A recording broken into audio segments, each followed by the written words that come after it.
We're live. In the first stage, in the first podcast, when the nerds rose up from their torment of being made fun of, 4 nerds stood. They chose the path of perpetual reviewing. In their ravenous love, they found no peace, no reprieve. Not even the plague that swept the land could stop them from talking about their favorite nerd subjects. Those who listened and heard their reviews called them the Fake Nerd Podcast. I don't know if you guys can hear that, but I'm trying to play the We Doom. can hear it. We heard You it. hear it? Awesome, Yeah. awesome. So, hey guys, welcome to episode number 186 of the Fake Nerd Podcast. I am Ben Magnet, and yes, I have been playing Doom Eternal because I finally got it, and I've been blowing up demons and sending them straight back to hell. Aren't you in hell? No, you're on Earth this time. You were in hell in the first game. You're on Oh, Earth. that's true. No, you're right. Hell is on Earth now. Really, what's the difference, honestly? Yeah, at this I point. thought you were making like a reference to Ben still working, being in hell. I just figured you go back to hell or something. I don't know. I don't know. Anyways, I'm joined by Brandon T. McClure, Hi. Sparks Witty. I swear I've been doing this for weeks. I should be able to get this. And of Sparks. course, no, you're not. You're Ryan Eliopoulos. You son of a... Stop moving. It's me. How's Hi, it going, you guys? Besides the fact that but this is our 3rd week in a row. We're still in quarantine. Oh my god. Feels longer. Yeah. Yeah. Speaking of, though, I'll do this now. I have a quick plug. Oh. My wonderful girlfriend has an Oh. Etsy store, Crafted by Z. I'll link it below because she is making masks. Ah. So she is making custom masks Oh, those for are cool. if you want, Mhm. if you guys want them, because we're all dying. Not that mask though, because he's worn it. Not this one, no. Also, that has the Enterprise on it, so I assume that's Brandon. My Star Trek one. Yeah, she made one for herself. She's making some for her Etsy shop. So, if you guys want some masks, can't find them at the various stores, don't want to go to a store because I went out a couple days ago and I felt gross afterwards, and that's never happened before. This sucks. But you can email her from her Etsy store or on Instagram. Get these guys. I'll link that below if you guys are interested. The cool stuff. Very cool. Very cool. Right, Oreo? It's Oreo. Oh, there's Oreo. I love video podcasts. We do live podcasts. Yeah, You get my butthole cat. cut. It's the butthole cut. It's the Right there. butthole cut. We do live podcasts. You get my cat. Mm-hmm. We got animals everywhere. Yeah. So I just wanted to real quickly say that because this is horrible. Yeah. Yeah. It's true. I also have another quick plug as well. All of So this I week. mean, you are plugs and gags. Oh god damn it, Ryan. it. So this week I was on my friend Inga Draper's podcast, Adults Talking Anime Plus. So for about an hour, she and I just talked about anime. We talked about video games, and that episode is gonna go up on her thing about sometime this week. So if you want to listen to me talk about anime for about an hour, go ahead and subscribe to Adults Talking Anime Plus, and you'll be able to listen to me sometime this week. I love it. That's awesome, dude. I didn't know Yeah. about that. Yeah, it was. We were talking about doing it for a while. She actually went back home to the East Coast after the whole coronavirus thing happened. We were talking, and this week she was like, "Hey, let's finally sit down and record." So we were able to record, which is great. That's cool. Yeah. Was it like this thing too, StreamYard? No, it wasn't StreamYard. It was through a different program. We did audio only, no video. Oh, it was audio. Okay, yeah, that's what I was Yeah. wondering. All right, All right, cool. Who wants to go first? I'm gonna spin the wheel. Tell me when to stop. Okay, stop. Ben. Oh, okay. Besides Adults Talking Anime, this week I've been going back and forth between 3 video games: Overwatch, Doom, and Dark Souls 3.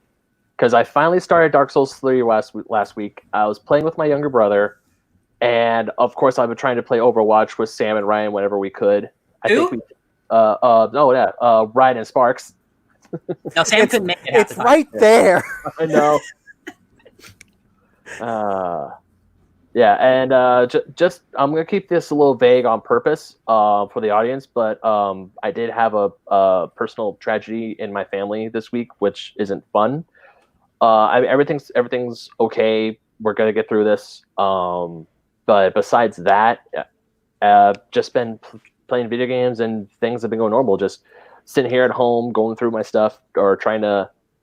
One thing I did finish was Tiger King on Netflix. Oh yeah, we still Good. have to do that. That is a Brandon. That Okay, show in my defense, we've been going through Star Trek Deep Space Nine, and it's getting really good. That's okay. Yeah, okay. but that bitch Carol Baskins. That bitch Carol Baskin. Brandon, Megan, and I did Tiger King in one night. I'm sure we will too. We're almost done with Deep Space Nine. We're like 4 episodes away from the ending. All right. But guys, that show was bonkers with a capital B. Oh my freaking god. I think I said this last week when I started, but no one is a saint in that show. I think there are only 2 people in that entire show who are truly innocent, and it's not the guys who made the show. Oh no. I think there's 3 that are pretty good, but I get what you're saying. Yeah, like 3 people possibly who are like truly innocent, who truly I cannot fault them for anything. But other than that, everyone's a jerk. Everyone's mean. Everyone's evil. Just like it's a show of people of essentially Grand Theft Auto Oklahoma, as the memes have been saying. Yeah, kind of. Yeah. Yeah. Let's see. So besides Tiger King, I got Neon Genesis Evangelion queued up. I am gonna watch it, Ryan. Ben, that's not something you can say. Oh, I'm gonna watch it next week. That's not. It's queued up. Ben, I didn't do it this Ben, week. I have 5 million things I'm gonna watch next week. Does that sound cool too? Oh yeah, in a way. Yeah. I'm just saying, Ben. It doesn't make sense to say that. Just watch I'm gonna watch the damn show. I'm watching it tonight. Okay, good. Just don't tell me you're gonna watch it. That's not news. Ben, how was your rewatch of The Rise of Skywalker? No, I'm sorry, I didn't mean to say it that way. I was just wondering. No. Fanny got it. I mean, I'm glad I have it because I have the entirety of the Star Wars films collected. Yeah. I have to. Don't Yeah. I have to. No. Yeah. You posted it on Instagram. I wanted to know what you felt of it. I'm No, genuinely curious. Genuinely, I'm trying to remember the first time I saw it. I did not see the flaws. Obviously, the first time I saw it, I'm like, okay, there are a few flaws. But the more times I see it, I just notice a whole bunch more flaws. Oh, that's not what you want when you rewatch a movie. Generally, whenever I always talk about this, how like if you rewatch a movie and you like the movie, especially, like the flaws start to smooth over and you forgive them a lot more, and you even start to like forget them a lot of the time. You don't want it to go the other way, where the flaws start to like kind of get highlighted. Yeah, they get cemented. Yeah, I still most part enjoy the movie, but it's definitely not my favorite. I'm talking every time I watch it, I still think back how much Last Jedi is just such a beautiful film, and then I'm watching Rise of Skywalker. I'm like, oh yeah, that's the choice they made. Was it this week that I sent you guys? Because time is a flux. That I sent you like the behind the scenes of what some of the stuff was going to be. Was that this week or last week? I think it was last week with the baby head. Yeah. So Oh yeah. So in the behind the scenes stuff, like in like the art books and stuff, when at the beginning when Kylo Ren is on Mustafar, which they don't tell you, Kylo Ren was going to go see basically an anti-Yoda. He's basically like an evil force being to get information about Palpatine, and it was like this like evil spider living on a giant dead head. Did you watch Mr. Sunday's animated Contraval recreation? No, I didn't. They put that thing It's good. in. Okay, I'll have to watch that then. Awesome. That animated thing's really cool. I liked it a lot. All right. Yeah, there was a bunch of behind the scenes stuff, and I'm like, well, what could have been? Someone posted on Twitter, is like, I want to do a rewatch of just The Phantom Menace and The Rise of Skywalker, and I want to know, do they even feel like the same franchise? No. It's Not even. that contrast, like thinking about it, the contrast between The Phantom Menace and The Rise of Skywalker is mind-boggling. Oh, it totally is. Those aren't just different sagas; those are different types of movies. Yeah. Phantom Menace is kind of like slow and dull, and You really need 4 to be the bridge between those two. And Rise of Skywalker is stuffed with stuff. Like the prequels connect to the originals, and the originals connect to the sequels, but the sequels and the prequels do not go together. Oh man, somebody online was making a hello, Jay's Gaming Perspective. Thanks for topping in. Somebody online was like, No. That's Justin. "Hi, Justin. I don't know if they were being real or not." Justin! Hey, Justin. We played Overwatch with him, did we? Yes. Yes, we did. He tried to talk to us and it didn't work. They were talking about how like the Skywalker saga, like she needs to include Shmi Skywalker because she's there from the beginning to the end. I'm like, when is she ever referenced at all in the new movies? Ever once? You can't do that. You can't say it's poetic and it rhymes. You're not George Lucas, J.J. Abrams. Just saying. Anyway, let's move off of that. Yeah. topic. Let's move on. Besides that, Your week, Ben.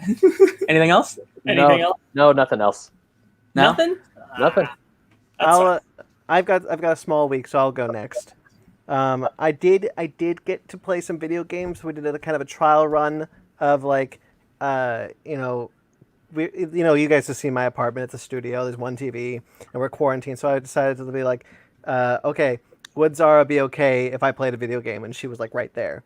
So I decided to test it with Batman Arkham Knight. That game is still a lot of fun. I really enjoy that game. Mm-hmm. So it looks like I can get some video game time, which is nice.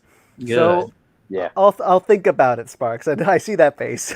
I'm just saying it's a way for us to engage. That's why we've been doing it so much. Hey, I man. agree. Star Wars Battlefront 2 is real cheap and nice and has a lot of good content. I mean, I have hell, Star Wars Battlefront 2. Yeah, we've been talking about doing Battlefront 2, not just Overwatch. So Hey, you know what? Battlefront 2, I'll do it. Overwatch, I gotta buy, and I'm kind of curious. Battlefront 2, now you. I'll buy it for you. Don't do that. yeah, I like will. Ryan, didn't you and I for a hot second play Dark Souls this week? We played it for like less than an hour because like we started because you unfortunately worked late, so we started at 2:30 in the morning. Yeah. And by that point, I was already tired, but we got a little bit in. Yeah. we got a little bit, yeah. Yeah. But yeah, I mean, good. Hey, good thing. I mean, it sucks. Tell me how you feel about Dark Souls. Go into it a little bit more because these guys have played God. Jedi Fallen Order. I know you know a little bit Dark Souls, but like go into it like how it's different, how it's the same, like what you like about it. God. 'Cause So I love it. I'm loving Dark Souls. I think one of the reasons why I'm loving it is my brother, because my brother bought me the game years ago and he wanted to play it with me co-op because I didn't know there was a co-op mechanic in it. So both of us, like every time, like he hasn't played the game in like 4 years since it came out in 2016. So I'm going through it blind. He's kind of going through it like, I kind of remember there's something over here, but I don't know. And we've been like jumping back and forth. Like when we beat a boss and we figure out a great way to beat it, we go back to the other's game file and we play and we just knock it out easy. More So, Souls. Dark Souls, I have to say, the combat is like there's different styles of combat you could have. Like I'm a knight. I like just like effing people up with my sword and my great swords. But you could be a magician, you could be a barbarian, you could be a thief, you could be all sorts of different things. And I could definitely see how Respawn Entertainment took a lot of elements from Dark Souls into not just the basic ones, but the combat as well. Like the Do you feel the combat's a lot tighter in Dark Souls than it was Jedi I Fallen? definitely feel it's a lot tighter in Dark Souls because you could feel. Hey, how's it going, Just a Rican? You could feel like when I have a great swords equipped, I could feel the weight and how heavy it is. I have a great sword build and a broadsword build, and the broadsword's a lot quicker. Whereas Jedi Fallen Order, you're just constantly moving the same speed. Whereas when you're in Dark Souls, you have a weapon for crowd control with crowd controlling enemies or other monsters who are out there to murder you. And then it's like, okay, I could use this weapon that's good for crowd control. I could have this weapon for slower bosses. I have this weapon for quick bosses. Whereas Jedi, it's just like, good luck. You got one speed, and they're one speed, and they're multiple speeds. Have fun. The one thing I wish in Jedi Fallen Order is I wish that because you have one lightsaber and then you get the double and then you eventually get two, but I really wish that every style felt distinct and had their own separate, like really felt different. Even though the double does, I don't think there's not a lot of depth there. The double lightsaber doesn't play very well, I don't think. It's just for crowd control, but not in like a fun way. It's just to like, here's a bunch of minor enemies to get rid of. Yeah, whereas in Dark Souls, if I had a great sword, like a really big great sword, and the range is, and the bigger the weapon, the bigger the range. And for Fallen Order, having a double lightsaber, it was cool to be Darth Maul, but it was technically weaker. Whereas this one, you just have a bigger sword, swing, 3 enemies go down. And it's like, okay, cool, I have room to move. I have room to Estus and heal. Whereas in Jedi Fallen Order, it's like, you get a room of 5 enemies, but then you have another enemies just like, they just get right back up and they mess you up. Let me tell you why my favorite Dark Souls game is Bloodborne, Ben, because it has transforming weapons. So you have a small axe that turns into a great axe, or you have a sword and you have a gravestone, like a gravestone from a cemetery on your back. You stick the sword into the gravestone and it becomes a hammer. Yeah, so Ryan, my brother wants me to play Bloodborne next. I would absolutely join you guys all the way through for Bloodborne. That is one of my favorite games of all time. This is the cutest thing happening on TV. I know it is. Hey, look, Oreo's looking for his I'm face. sorry. He won't go away. Listen, he wants to be affectionate on live TV. It's cool. I love you, buddy. Oh. But yeah, and Anyway. also one thing I love about Dark Souls a whole lot more than Fallen Order is that when I go exploring and trying to find things, it actually pays off in ways that here's a new weapon. You could buff it up to max. Here are things to find and improve your weapons. It's not just all cosmetic bullshit. Yeah. Like that's what we said in the review of Fallen Order, that the collectibles weren't really worth it. No, whereas in Dark Souls 3, they most certainly are worth it. I'm glad you're loving it. It makes me happy. I love it. It's really hard for me to switch between Dark Souls 3 and Doom Eternal because I've been waiting to play Doom Eternal for the longest time, and now that I finally have it, I'm like, but Dark Souls is so much fun. Why have I been missing out? Yeah. And now you go back to 2 and 1. It's gonna be good. Yeah, and then of course next Friday, Final Fantasy VII is gonna come out, and I'm probably gonna just lock myself in my room and not come out at all until that game's done. That's all everyone else is doing. Yeah. You're not wrong. You're not wrong. Anyway, I got one more thing to say before I pass it off to Sparks or Ryan. I caught up. I'm trying to catch up on all my comics while we're in quarantine because it's cat. So I caught up on the Green Lantern. That's the only one I was able to get to this week. I caught up on the Green Lantern. That's Grant Morrison's new book. That included the last 2 issues of the Black Stars Green Lantern connecting series, and then the first 2 issues of Green Lantern season 2. That book's wild. Grant Morrison is such a good Green Lantern writer. It's a shame he hasn't been doing this for longer, or he did it before. He clearly loves Hal Jordan and understands kind of like what the Green Lantern's role should have always been in the DC universe. Not necessarily as superheroes, although don't get me wrong, love Jeff Johns is what got me into comic books, his run. But this kind of like beat cop Green Lantern run is very fascinating and such a refreshing, different take. That sounds cool to me. Like it's more, instead of it being like grand cosmic, it's more like he's just like a regular cop in a way. But like cosmic, he's like a cosmic beat cop. That's interesting to me. Okay. Yeah, it's a really cool book, and along the way, there's I don't know how much you guys know about this or how much I've said. There's a Green Lantern that's a volcano. Well, I mean, we read a comic today where the Green Lantern wasn't. So like nothing. Okay, but here's the thing. It's like there's Mogo, who's a planet Green Lantern. There's a fly Green Lantern, but this Green Lantern has a humanoid body, but his head is a constantly erupting volcano. Krakatoa! Yeah, I was just about to say that. Yeah, right. His face is the plume of the volcano that's erupting, and so that's his face, and he talks to that. It's really weird and cool. I like it. Does at one point does he say "I lava you"? No. Damn it. But it's a wild book. I really enjoy it. I love reading Grant Morrison's kind of like weirdness, and some of the stuff from Multiversity is kind of seeping in, which is interesting to me because I like Multiversity. So, recommend. There's no new issues coming out for a while, so you can catch up now. If it shows up on that DC Universe app, I'll definitely give it a shot. No, you should. I think they're very behind on modern comics because I was checking for the book club this week. Marvel Unlimited is definitely better about getting books that are somewhat coming out. Like Marvel is 6 months in the past. DC is like a year or 2. Because like that's what they said when they first launched it. Any of Scott Snyder's Justice League That's on there. not true. It's on there. No, just the 4 issues of No Justice. No, it's on there. I had to really dig, and I found it. How? I looked for it. I typed in Scott Snyder. I understand. I found it. I did find it because I read it on the DC Universe app. They have 14 issues of Scott Snyder's. Okay, I take that back. The app is just really shitty about letting you find things when you try really hard. That I agree. I typed in every creative team that was on there. I typed in Justice League. I went through the archives, and I couldn't find it. That's I agree with. But it is there. Okay, then I take it back. Next week, I'll have more to report. I'll probably have got caught up with a lot more, but that's all I got for now. Maybe some gaming. Maybe. Sparks, Ryan, which one do you want to go? You go, because I feel like most of the stuff I did was with you. Well, I'm pretty sure most of the stuff you did was with him because you live together and you can't leave the house. Yeah, that's true. That's true. We still do some things separately. I mean, I stay up until I have gone to sleep every single day this week when the sun was up. And they're in bed. So, I mean, there's still stuff I do on my own. I do what he's doing, but she won't let me. So we watched one more episode of Westworld. Yes. Right after the podcast. Wild. That show, yeah, man. I love that show more and more every time I see it. Yeah. The characters are great. spoilers for this season. It takes place in the real world. It's not in Westworld anymore. And seeing what like the world's like and how just people are beat down and how it's very easy to see how a human being can join the robot revolution is. I think you'd like this show, Brandon. I'm sure I would. You'd really, really like it. I So think we watched fourth that. down my list. I then subsequently wrote a paper about Westworld for school.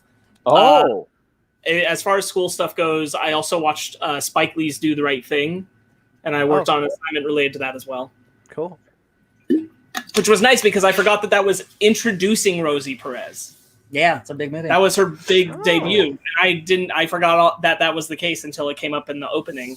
That's Renee Montoya in the Harley Quinn movie, Yes, if you guys exactly. don't know. The Kick-Ass Birds of Prey film that we're probably going to watch again soon. I have been constantly rotating through many video games. Sonic Generations that I'm replaying. Doom, the 2016 one. nice, So we can get to Doom Eternal.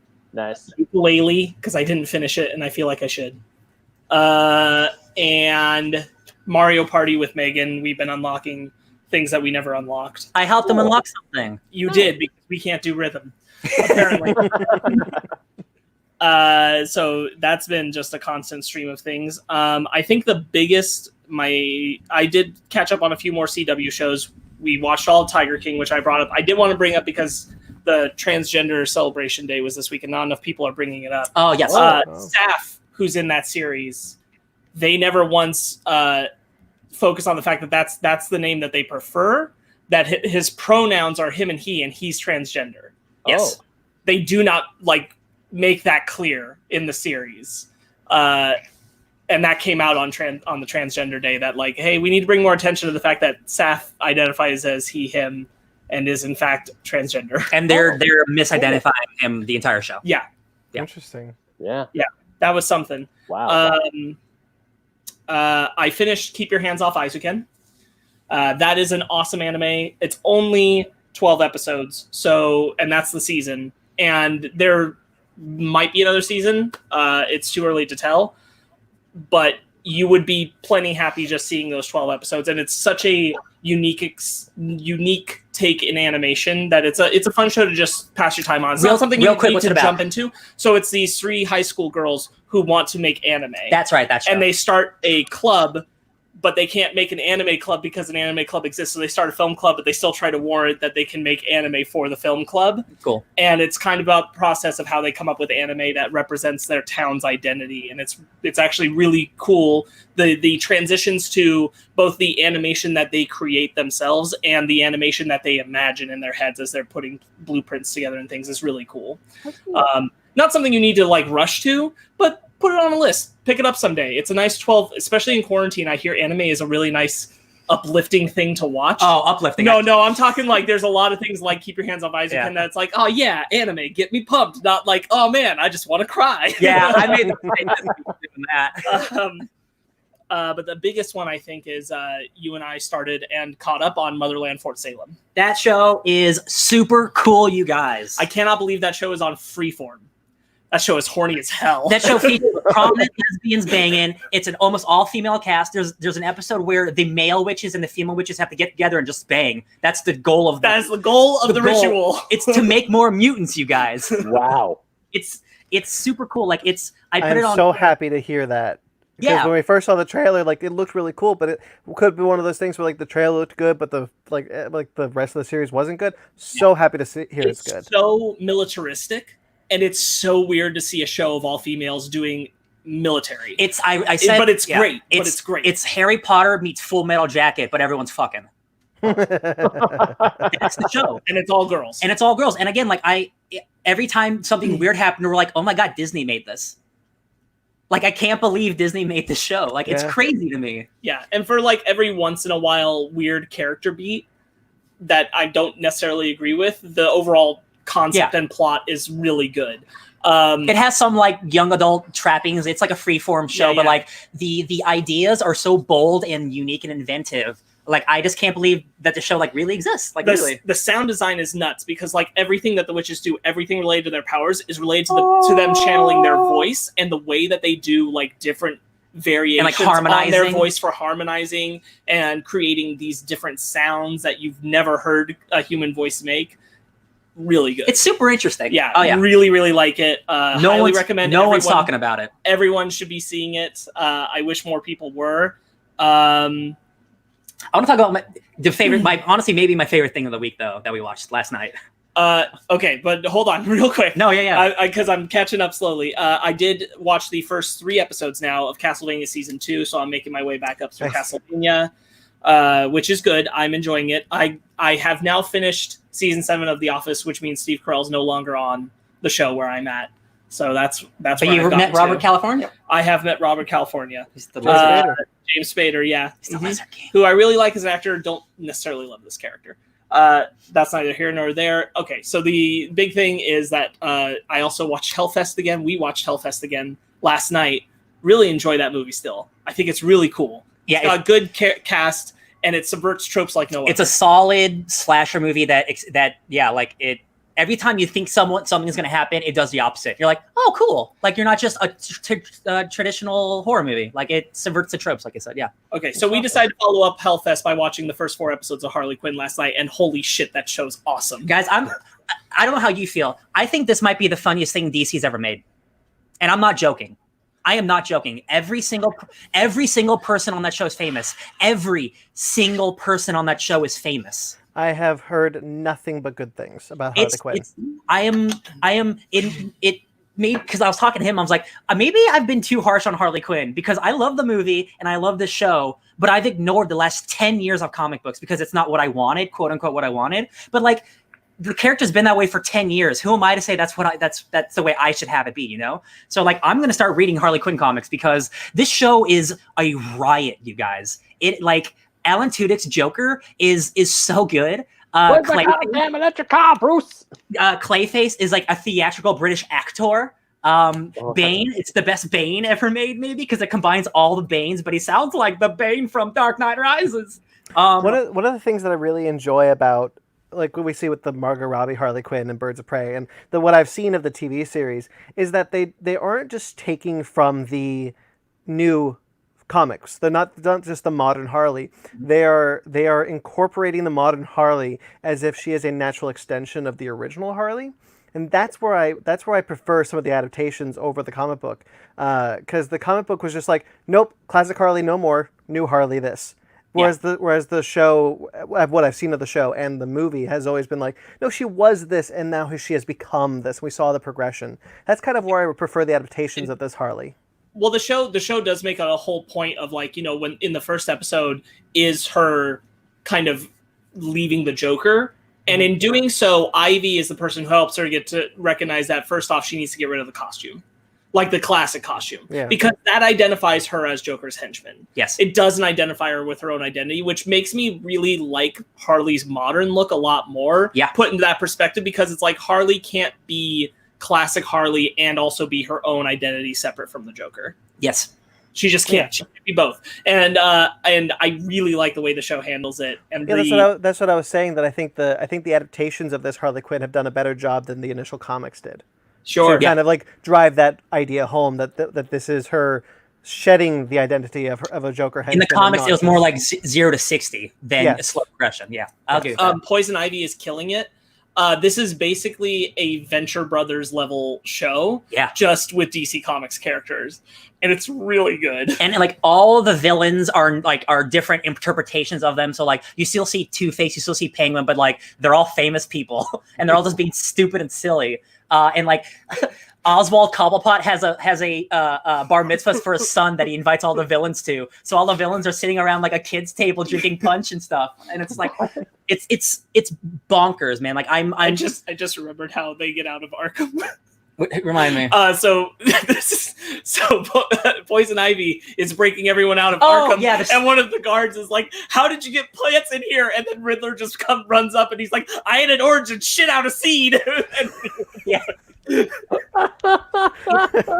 like it's truly like joke after joke after joke. And it's like I'm just shocked how consistently funny it is while still being true to the characters in a way. I'm very, very impressed, and the show is already on its second season. It's already happening. And we are going to be racing through it for this next week for sure. I never thought I'd say I adore Harley Quinn. It's really great. No, and not just her, but like Poison Ivy is so good on that show. She's such a great friend, like such a loving, awesome person. Just like she just wants to see her friend happy, and will do anything that she needs to make it happen, even kill people. Who cares?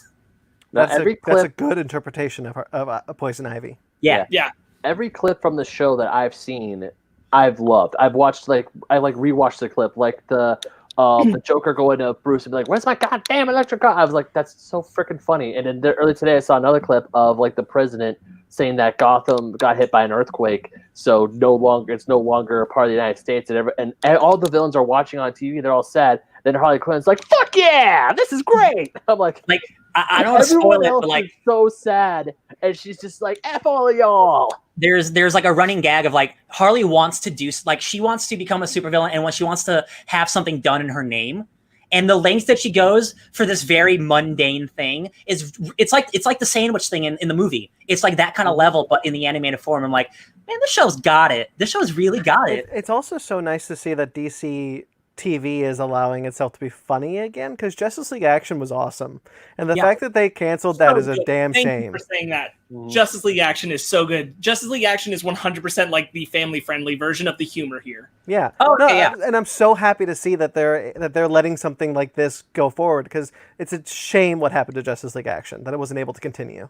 I agree. And also, this show is very, very rated R. Oh, hard R, like the hardest of R's, and I love it. Yeah, like there's a joke with there's a recurring joke where everyone thinks Batman fucks the bats, and it's just like, man, this show's really going there. Oh my god. Honestly, nothing prepared me for the interpretation of Gordon. Gordon, I'm not like at his wit's end or something like that. Yes, Gordon is at his wit's end. He's nuts. He has been driven to near insanity by how messed up Gotham always is, and it's so good. The only thing I'll give you is that there's one sequence where he's just standing on the roof, flipping the bat signal on and off, and going on, off, on, off, on. It's something. Real quickly, I just want to say, I want to kind of retract what I said about the comic book Harley Quinn. Tom King and Tom Taylor write a great Harley Quinn. Oh yeah. No, see, like now that we're like in 2019, 2020, I think everyone's okay with Harley, but like I ignored a lot of that for a long time, and I wonder if all that stuff is really good, and I just ignored it. This makes me really want to read the Harley and Ivy book that's been going on. Oh, okay, yeah. For the past few months. Okay. Because spin-off of Heroes in Crisis? I don't know. I just know there's a Harley and Ivy book. I think that's the spin-off of Heroes in Crisis, where it's Poison Ivy, but now as like the plant Poison Ivy or whatever they're doing with that. She's more connected to the green. Yeah. I'm a fan of that. Yeah, I'm actually really interested to read it now, because Harley and Ivy is such a good dynamic. I just want more of it. We got a cat now. Oh, we got a cat. Ryan, did you have anything you wanted to add? I sure did. So I didn't. Go for it. I didn't do a lot of different things. I did a lot of a couple things. So I watched all of Castlevania season 3 in one day. Yeah, one day, because I stayed up till like 8 a.m. I like season 3 a whole lot. I think the ending is the best part. I do think season 2 is a better season overall. Because I think the more episodes you add, they stretch out the story a little bit more. And I think now with this 10 episodes, none of it was bad, but I definitely felt it wasn't as tight as season 2 was, which is still my favorite season. I think that Carmilla has yet to be proven to be a more interesting villain than Dracula. Yes, I agree. That being said, I think the finale and how everything sets up season 4, where all the characters are, especially with Isaac and Hector, those guys are the coolest characters on that show, man. Like, especially Isaac. The guy who's doing his journey across. Oh yeah.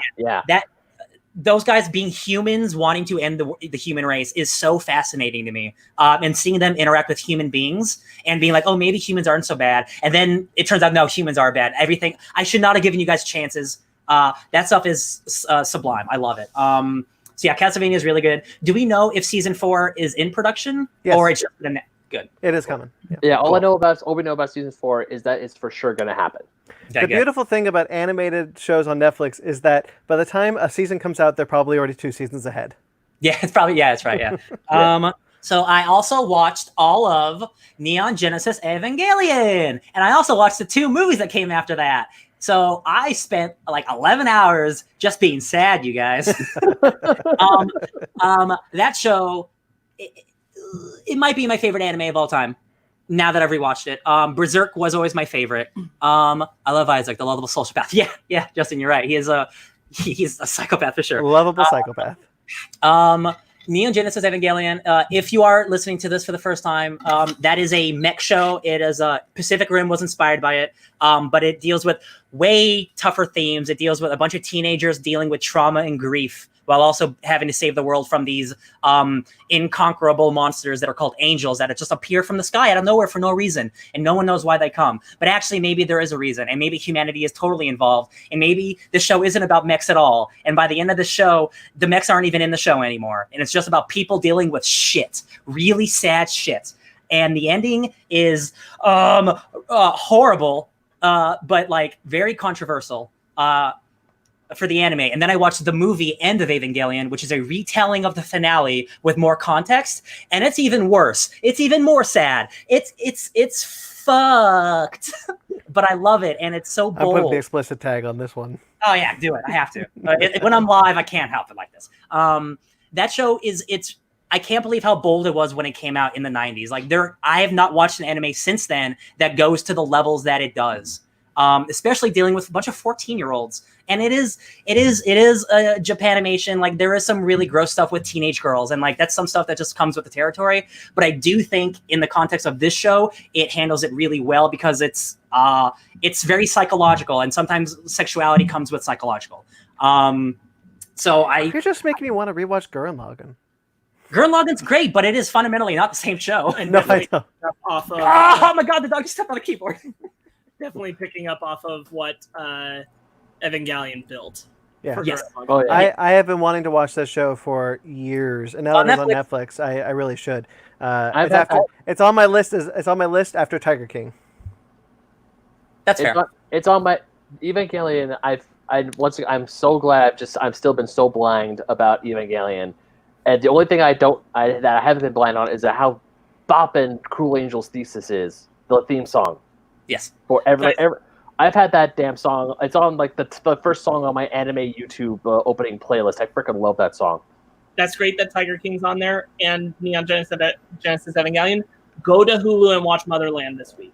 Seriously, just do it. There's only 3 episodes. There will be a 4th later in the week. Support that show. Just be caught up, and then we can just talk about it. That's a show. That's a show that needs support because I'm on Twitter. Nobody is talking about that show. Not a single person.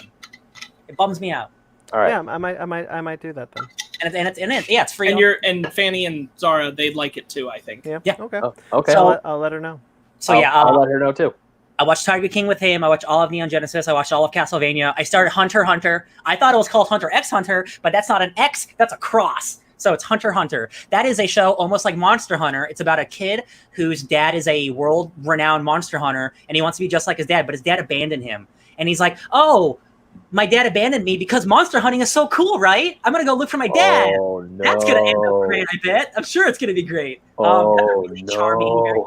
Yeah, it's a very charming show. The animation is really slick. The characters, it's a good anime. I hope it gets a little more interesting as it goes along. I typed in best animes ever, and a lot of people said Hunter x Hunter. So I'm gonna give it a shot. What else did I watch? Did you watch Beastars yet? Not yet. Yeah. We've talked about it. Yeah. My anime group that we did Keep Your Hands Off Isaac, and they've all watched Beastars already. We didn't do that together, and they told me that I should watch it. So it's on my list. Where can I watch Keep Your Hands Off Isaac? Is that on Hulu or Verve? That we were watching on Crunchyroll. Gotcha. All right. Yeah. Well, no, Crunchyroll's library is on Verve, so that should be. That should be. Yeah, fine. I think so. I think you have access to it through Verve. Okay. Yeah. I played a couple of video games. I'm still on my Animal Crossing kick. I play that once a day for about an hour or two. Just doing my chores, slowly building my island up until it's super dope looking. I played this really dope game called Super Hot, and it's a game that I've wanted to play for many, many years. And the concept of Super Hot is time moves when you move. It's a puzzle first-person shooter. So So people are coming at you only when you move, and bullets only move when you move. So it's a puzzle game where you have to avoid things and punch people, pick up the gun, shoot the gun, throw the gun. And it's really interesting and really tough. But what I found most interesting about it is that I didn't know there was a real story to it. So you're doing the missions, and after a while, it's like a cutscene of you talking to someone on a computer. And it's like, hey man, this game's really cool, blah blah blah blah blah. And after a while, it kind of turns into the Matrix, where you start typing something, and then it erases it, and then the computer types something for you, and you're like, uh-oh, what's going on here? And it's like you're trapped in a virtual reality world, and there's levels where like you're trapped in a prison, and it's saying die dog die while it's shooting you while you try to avoid it. And I'm like, oh, what's going on here? So it subverted what I thought the game was in a huge way. And it's wild. It's like a super cool, like hacker aesthetic type of game that's on Xbox Game Pass. So I'm really glad I started that. It's a VR game, and I really wanted to wait to play it on VR because it looks like the coolest VR game ever made. But I couldn't wait because I'm never going to have VR. So I played that. That is a twist worthy of Hottiful Boyfriend, let me tell you. Oh, I know that game. Oh, what about Doki Doki Literature Club? That's also a sad one. Oh, that one's... Ben, have I told you about Hottiful Boyfriend? No. That's a pigeon one, right? Do you know about Doki Doki It's a Literature pigeon. Club? It's a pigeon dating sim. Oh no, you have told me about this. And if you play it once, it's just a pigeon dating sim. You play it a second time, it's revealed that everyone died from the avian flu, and you're like the last human being in a post-apocalyptic world. Yep, you tell me. Yeah, you've heard of Doki Doki Literature Club, right, Brandon? No. That one's also fucked. It's also it starts off as a dating. It also starts off as a dating sim, and then the second you do another playthrough, it's this meta horror video game where the main girl wants to kill you, but she also wants to kill. It's messed up. It's 100% messed up. I cannot do it justice, but it's messed up. Those who know what I'm talking about. Justin asked about Beastars. It's a anime that is on Netflix right now that's been described as sexy Zootopia. It's mature sexy Zootopia. It's literally about animals dealing with racism, but they're also banging. What more do you want, really? Of course. hey! All right, shall we move on to Ryan? Do you have anything more you wanted to add? I read a bunch of comics on Marvel Unlimited trying to pick what I wanted my book club to be. I was feeling very nostalgic for my favorite time in Marvel Comics, which was around 2010 era, like 2005, 2010. And I did pick a book club from there. So that's it. All right. Shall we get into our news then? Yes. All right. Yes. Here's your bread and butter. So now I believe I have all the deaths that happened this week. It was a lot. So Julie Bennett passed away this week. She is most famous for Cindy Bear, the girlfriend of Yogi Bear in the old Yogi Bear cartoons. Most of us would probably know her as Aunt May from the Spider-Man the Animated Series. Oh, The 90s one. The 90s one, yes. Mhm. She passed away this week at the age of 88 due to complications from COVID-19. Oh. Yeah. So, That's sad. is it Jimenez? Juan Jimenez, who was a comic book artist, famous comic book artist in Europe, and he did a bunch of covers from Marvel for a bit. There's a really great Star Wars cover. Yeah, he did the last Darth Vader issue for, I believe, Kieran Gillen's run? Yeah. He did a comic called The Meta Barons, which is one of the most famous European comics. Yeah. Yes. He passed away this week at the age of 76 due to complications of COVID-19. This dude was like, no one is greater or above anyone on this list, but like this dude's art is next level good. Like this one was bad. Yeah. I'm gonna say the rest that were from COVID-19. Adam Schlesinger, which you reminded me of, Ryan. Producer of Crazy Ex-Girlfriend. What was the band he did? Fountains of Wayne. Stacy's mom. He died this week at the age of 52 due to complications of COVID-19. Yeah, man. Yeah, I've seen so many people because related to Crazy Ex-Girlfriend and other things. That thing you worked do. on a lot of projects that I know.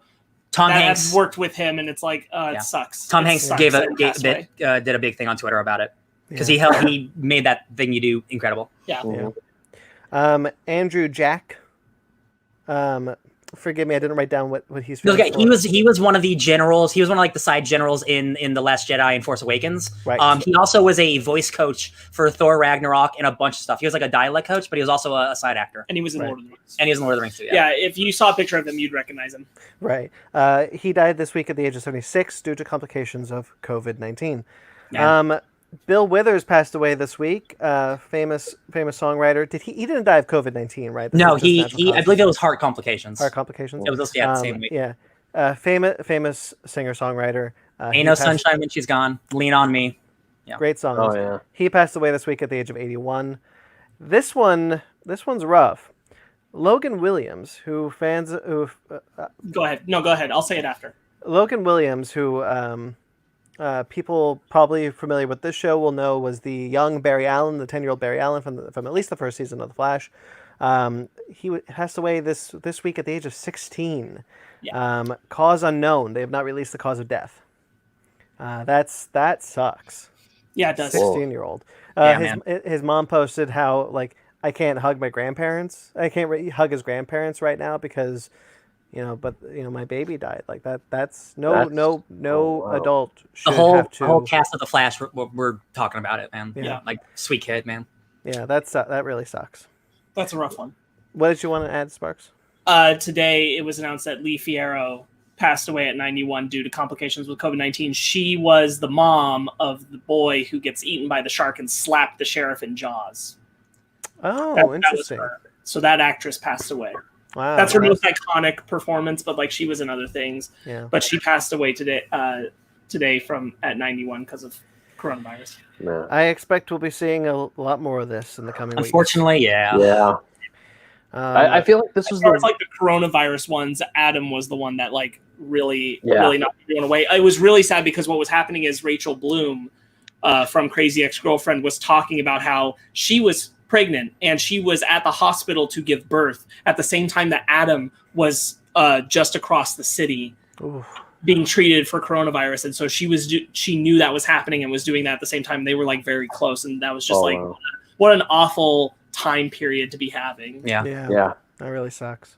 Yeah, it feels like this is the first this whole week once because we knew probably people who are sick with coronavirus were going to start dying, unfortunately, and it feels like this is the first week where it's like I hope this isn't the first of many, but it feels like this week is like coronavirus took a lot of people certainly on the like famous side. On the famous side, yes, definitely. The numbers have just been going up. Yeah. We have some more as with the last 4 weeks now. We've been talking about updates from the coronavirus in the entertainment industry. We have more updates today. Not all of it bad, which is nice. Yep. But I'm going to get this one out of the way because this was the big one. So Comics Hub. I don't know how many of you are familiar with Comics Hub. Current Comics, our local comic shop from Monterey, Brandon, they've been using Comics Hub for the past couple years. Yeah. They are basically you buy a comic through them and the store gets the comic. So it's basically online shopping for comic book stores. It allows retailers to have kind of an online store. Which is a nice idea. Yeah. Yeah. Mm-hmm. Well, they announced an initiative with comic book retailers that they were going to do a digital first initiative. This came out on Wednesday. We kind of heard rumblings of it on Tuesday. This came out on Wednesday that they were going to make it so that you can buy a digital copy of a comic book through your retailer, and when shipping starts up again through Diamond, that store will get a physical copy of that comic book for you, and you can pick it up from that store. That way the publisher gets paid, Diamond gets paid, everyone gets paid. Great idea. And you still get your comic book. And people get their comic books. Sounds like a really great idea. It did on Wednesday. It did on Wednesday. 2 days later, however, they announced that that was not going through. And the primary reason, and I talked to my my local comic shop owner, Car D'Angelo, who's my former boss, Ryan's as well. The reason why it failed, the biggest reason was that they did what MoviePass did, which was say we're doing a thing, and then telling people this is how it should be, not going to the people first. So the publishers weren't on board when this was announced. Image, DC, Marvel, they weren't a part of this. Diamond didn't want any part of it. and you need all of them to say yes in order to make this work. Yeah. It's got to be a collaborative effort. Yeah. Yeah. This was just coming from the retailers. And so because of that, on Friday, they announced that this was not going forward because they couldn't get anyone to basically support this initiative. Man, That there was sucks. like a solid 12 hours where everyone was like, "Oh my God, are we going to be okay? Our comics, is this going to be all right?" Yeah. No. Nope, it's not. And that really sucks because this sounded like a really good idea. Yeah.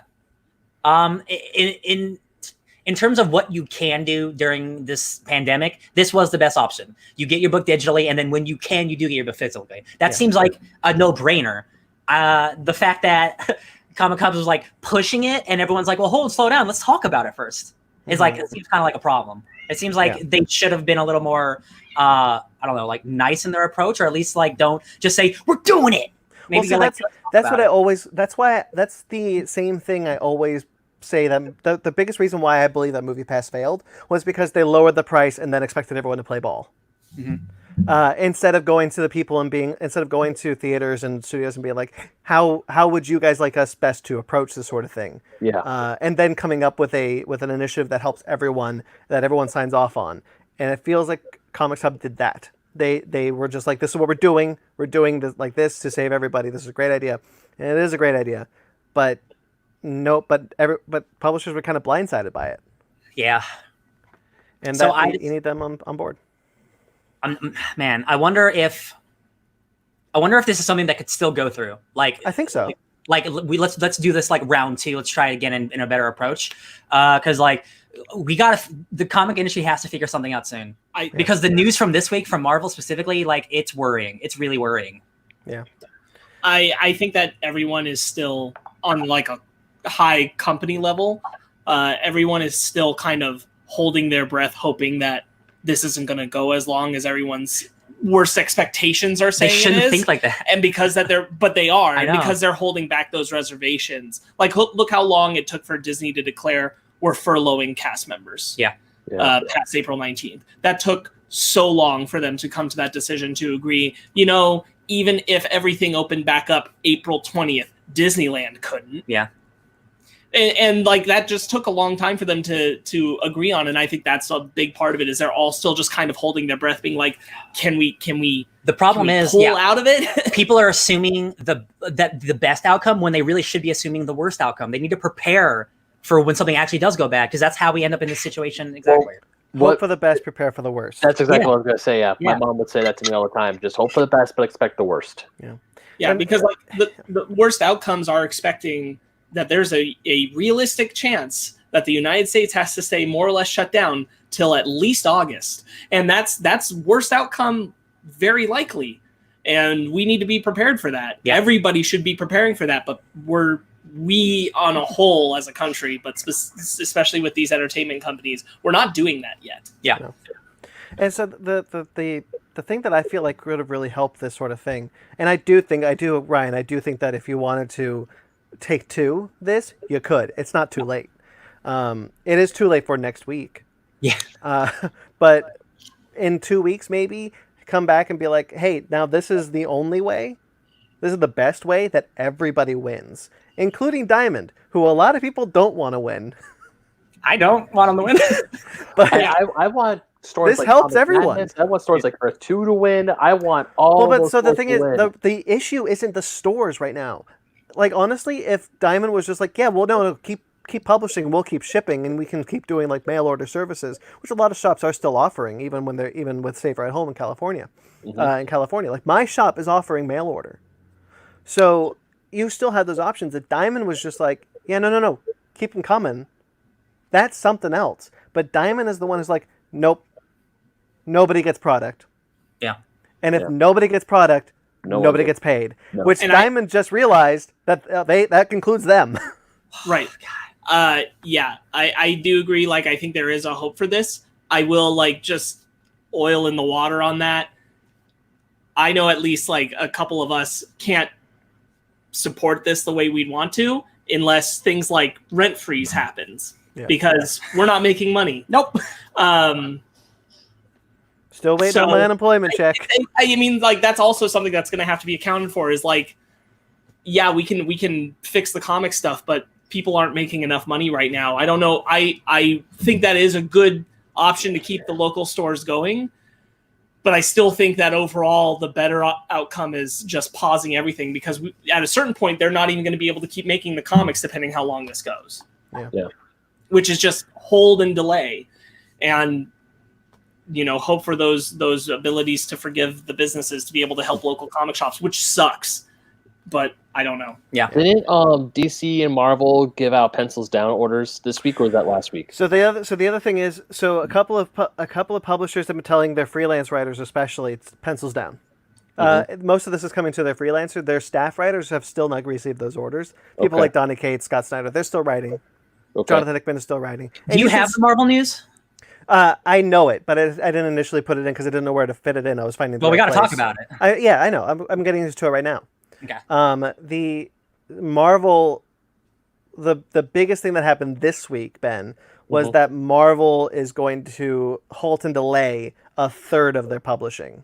Oh wow! And I think, and I can tell you probably which ones are getting held and not getting held. X-Men is still going through because I have an event happening in a couple months. Yes. So, and all those books are selling like hotcakes. Yes. This is going to ruin a lot of the smaller books that are coming out right now. This is going to ruin small books like Nebula, small books like Death's Head, small books, even the smaller X-Men books. Star, yeah, books that not a lot of people are buying. This gives them an excuse to cancel them because we're not going to pay you for a book that's not getting sold no matter what. Unlike I'm not worried about Donny Cates or Jonathan Hickman. I am worried about smaller creators, though. That's what really worries me. And absolutely, you should. The really worrying thing to me was that they're not going to. They didn't say what that third is, but a smart person can be like, "Oh, it's their small selling titles." Yeah, and those are the ones that they don't need to be like. Well, they don't need to come back. Yeah, and that's gonna be rough. Yeah, because we have the saying at when I used to work at the comic book store, every comic is somebody's favorite. Yeah, 100%. It's very true. Yeah. So people are gonna lose some of their books. That sucks. Yeah. Marvel has done that, and I'm assuming the other publishers are going to follow suit. But there have been no announcements yet.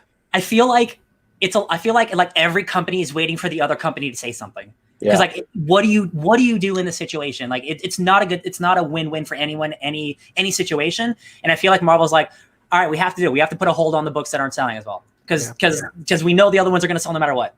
And that just sucks. That's the thing is everybody's on this holdout pattern because they want it to not happen. Yeah. I mean, honestly, we all want it to not be happening, but it's happening. I would like to go back to work now. Outcome, but we're not doing it. Right. Do you have the video game delays in the news? No, I didn't see those. Ooh. Bro. Ooh. What happened? Can we just talk about it now? The Last of Us 2 is indefinitely delayed. Oh. And that game has been delayed. The Last of Us 2 was supposed to come out last year, and then it got delayed until like May, and now to 1st of February. 1st of February, then to May, and now it's not coming out until after this is just done. And Iron Man VR is indefinitely because on hold. they're not in there working on it. Yeah, they can't. So they can't finish it. When you have when you're a video game company comprised of 2 people making an indie game, you can do that at home. When you're Naughty Dog and you have 300 people working on your game, you cannot do that from home. It's not viable. You need the highest NPCs, and a lot of people don't have that. Yeah, so Last of Us 2 isn't coming. And depending how long the situation goes, expect more. Expect more video games to get delayed. Yeah. Ghost of Tsushima is coming out June. No, it's not. No, it's not. Yeah. Final Fantasy VII Remake, even after watching the trailer today, it still says release worldwide. It's already out in Australia. Yeah, it is already out in Australia. So that means the game is done, so it's not getting delayed. But these games that we're talking about, these games aren't done yet. They're kind of screwed. And I'm actually nervous because there's another game that's coming out in the end of April, Trials of Mana HD Remake for the Switch that I'm looking forward to. That might possibly get delayed. I mean, obviously Final Fantasy is not. It's coming out this week. It's already out in Australia. It's already out in other places. It's done. I don't think you need to worry about Trials of Mana because I think that's a game that a lot of people will download. That's not one you have to worry about. Yeah, well, I'm a more physical guy, but if I have to download digital, I'll just get digital. F it. But I am more. What's up? I said you can also just wait. You got plenty of games, Ben. I do. That's all. This all. Hope for a swift end. Hope for the best, but expect the worst. Let's get into some we talked about some delays. Let's get into some new release dates. How about that? Yay! So it's not all doom and gloom here this week. Thank goodness. Some new release dates. I'll do this one actually after I do this. So Disney has announced a bunch of new release dates. Primarily some of their temples. Mulan has been what's the word? Whatever, it doesn't matter. Keep it going. Keep it going. Redated. Mulan is going to now come out on July 24th, 2020. Well, we already saw it, so who cares? That's true. Free Guy, which is the Ryan Reynolds film, is going to be coming out December 11th, 2020. The French Dispatch, I'm a little bummed about the delay, but hey, it's got to happen. October 16th, 2020. I'm excited for that. Artemis Fowl, the big news is that Artemis Fowl, which is a movie that was going to bomb for Disney anyway, has been moved to Disney+. Smart. So Brandon, I care less about this because it looks like a bad movie, but just objectively, I'm mad that they're handling this in like a new streaming service way that they handled John Carter. They're basically throwing it out and saying, F that, why'd we even bother? And I don't think Artemis Fowl looks very good personally, but I don't like that they're doing. They have no faith in it. I know. I always come at it from this. Why does Disney keep remaking all their movies? Because everything that they try to put out that is based on a book or original always fails. Wrinkle in Time, Nutcracker in the Four Realms, going all the way back to John Carter, they all fail. Artemis Fowl was not going to be an exception to that rule. I know. This is, to me, looking at just they're live action films that aren't, they're non-animated, they're non-remakes, they're non-Marvel, they're non-Star Wars, those films, they constantly bomb. Putting it on Disney Plus, cutting your losses, to me, that's smart. I agree with that part of it. What I'm saying is I dislike the fact that the attitude is just, we made this thing, let's not even try and pretend that we care. That's been the attitude. And like, it goes back to them postponing Artemis Fowl a year last year. Yeah. For no real clear reason other than they were like, put it in next year. Yeah. And what bothers me more is that this huge, like, even if it's good or bad, this huge epic, like it's supposed to be a blockbuster, like a franchise starter. It's a $150 million big movie is getting put at Disney Plus, but other smaller movies that people actually want to see still don't have a release date. Yeah. So that's the other thing is that Antlers doesn't have a release date. The Personal History of David Copperfield, both by the way inherited from Fox Searchlight, both don't have release dates, and New Mutants doesn't have a release date. And again, we've seen New Mutants. We're reviewing it today, but I don't understand. That is a cheap ass movie.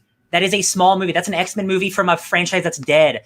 Why aren't you releasing it on Disney Plus? I fundamentally don't get it. I really don't. That's even the only one that I say you should.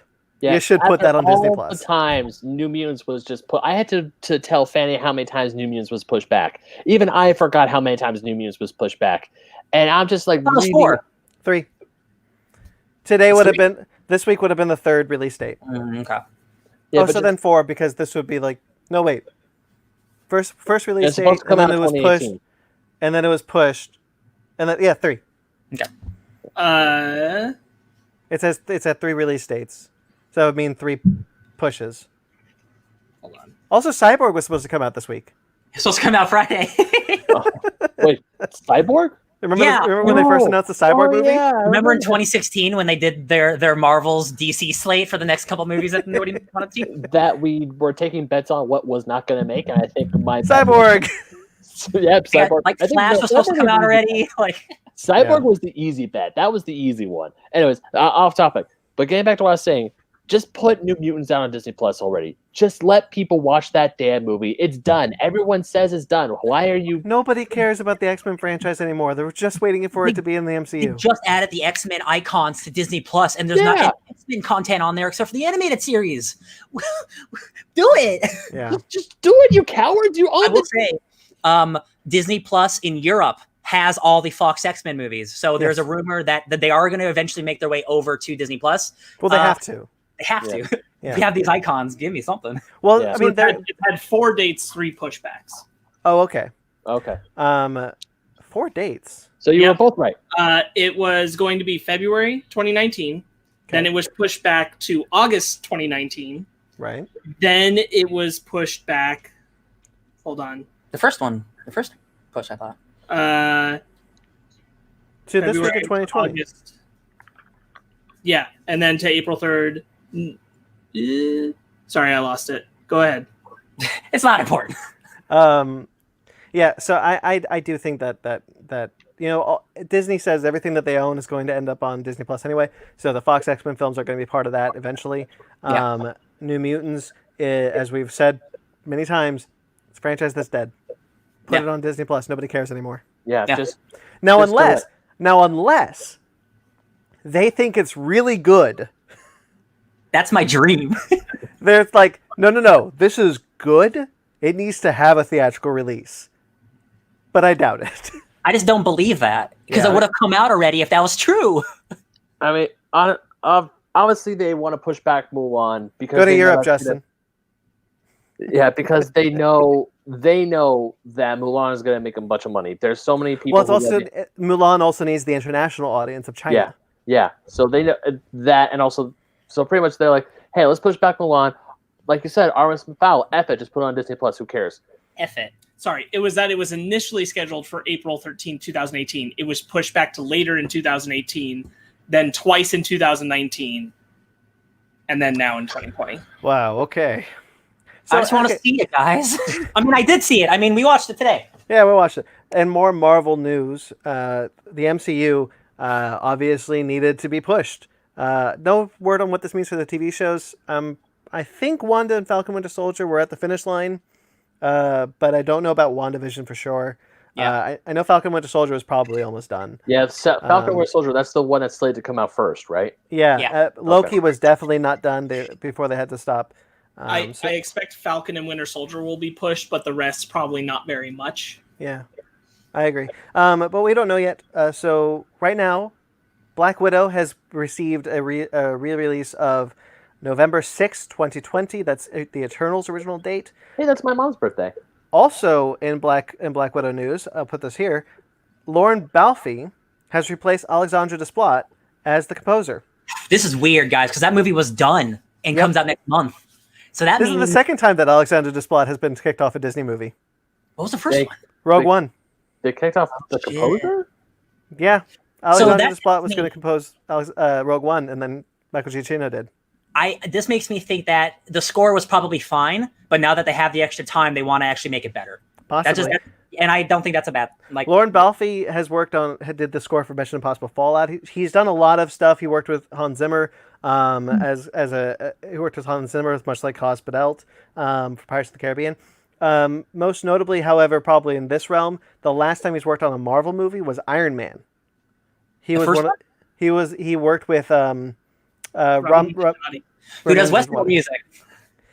He worked with him on the first Iron Man movie. That was the last time he worked on a Marvel movie. Jeez. Yeah. Well. So more dates. The Eternals has been pushed to February 12th, 2021, which was Shang-Chi's original date, which pushed Shang-Chi to May 7th, 2021, which was Doctor Strange's date. Doctor Strange moved to November 5th, 2021, which was Thor's date. Thor was pushed to February 28th, 2022, which was Black Panther's date, which was pushed to May 8th, 2022, which was Captain Marvel 2's date, and now Captain Marvel 2 has been released to July 8th, 2022. I am surprised they moved Black Panther 2. Me too. I'm very surprised. Because I would have thought they would have just pushed Thor to after Black Panther. Yeah, me too. That was wild watching the cascading effect of all that happen. And now The Flash and Captain Marvel 2 are a week apart. Yeah. Because you just really want Black Panther on Black History Month. Yeah. Black Widow, Godzilla vs. Kong, and No Time to Die are 3 weeks from each other now. Oh, wow. Guys, I'm sorry. Godzilla's going down. It's going to be such a good month. Godzilla's going to bomb. Yeah. God. That was weird watching that cascade effect, but it's really cool that we got all these new dates. Black Widow. Here's what I've been vamping to remind myself. Black Widow now is the third Marvel movie to be the only Marvel movie in a year.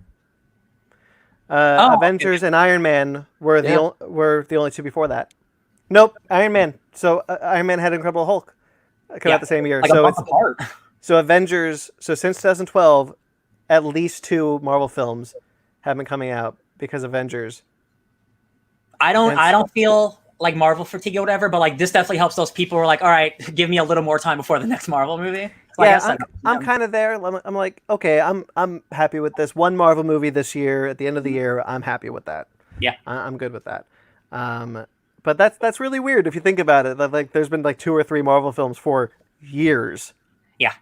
Except for 2012. So that's cool. They got a pipeline, baby. Sony has redated a bunch of movies. A bunch of movies I only brought up the kind of the relevant ones for us. Yeah. Ghostbusters Afterlife was pushed to March 5th of next year. That was supposed to come out in I think Summer. October this year. I thought it was summer. Was it summer? Probably summer. Well, if it's summer, that's even weirder that it was pushed a whole year. Well, I mean, Fast and Furious, like it's not unprecedented. Jungle Cruise was July and pushed to next year. That's true. So yeah, Ghostbusters Afterlife was pushed to March 5th, 2021.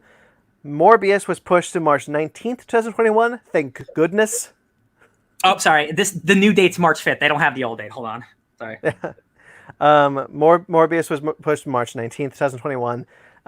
Uncharted apparently was at the starting line.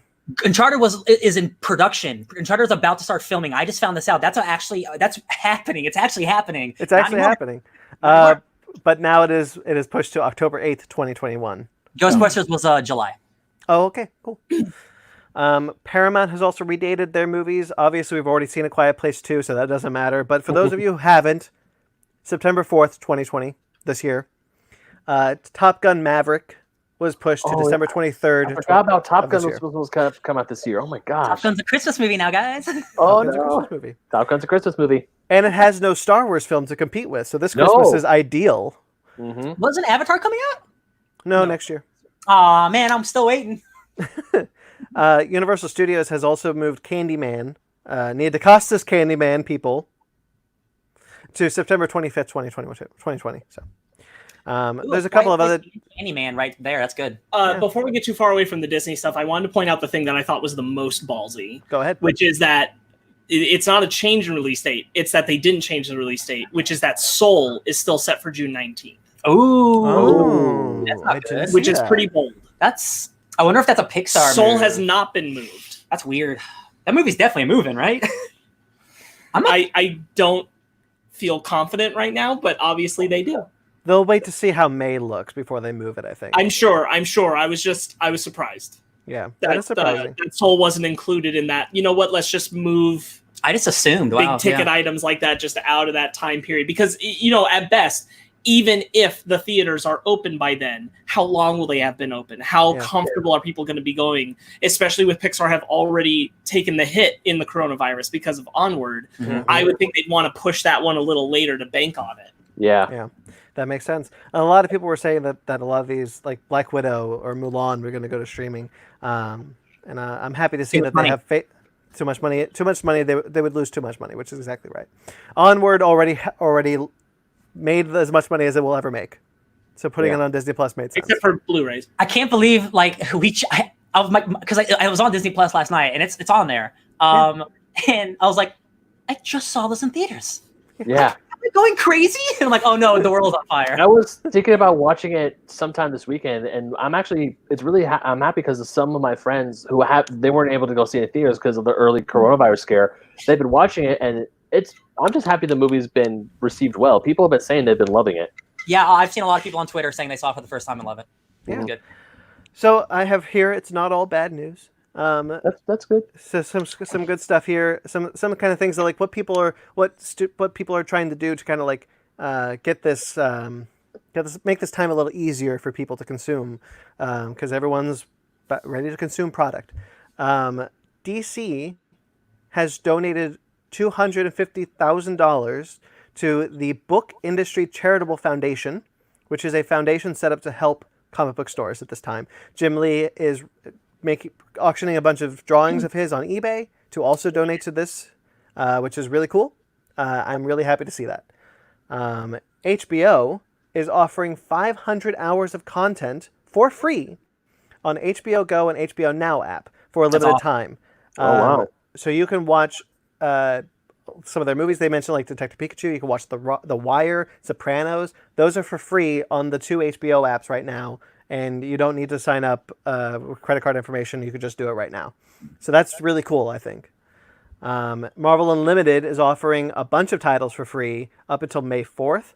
Again, don't need credit card information. You can just go in there, click on free comics, and there's a bunch of events, bunch of awesome comics just ready for you to read on Marvel Unlimited. No purchase necessary.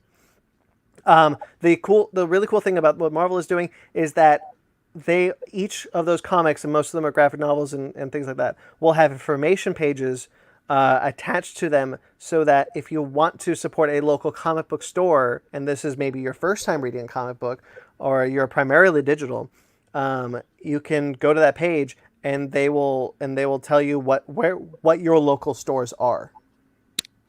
I think that's really cool. That is cool. I like that. Yeah. Remember, we talked about kind of in the early days of like 4 years ago of the coronavirus. We talked about how the South by Southwest Film Festival was canceled, just outright canceled. Amazon has rectified that situation. This just came out yesterday morning, I believe, or today, something like that.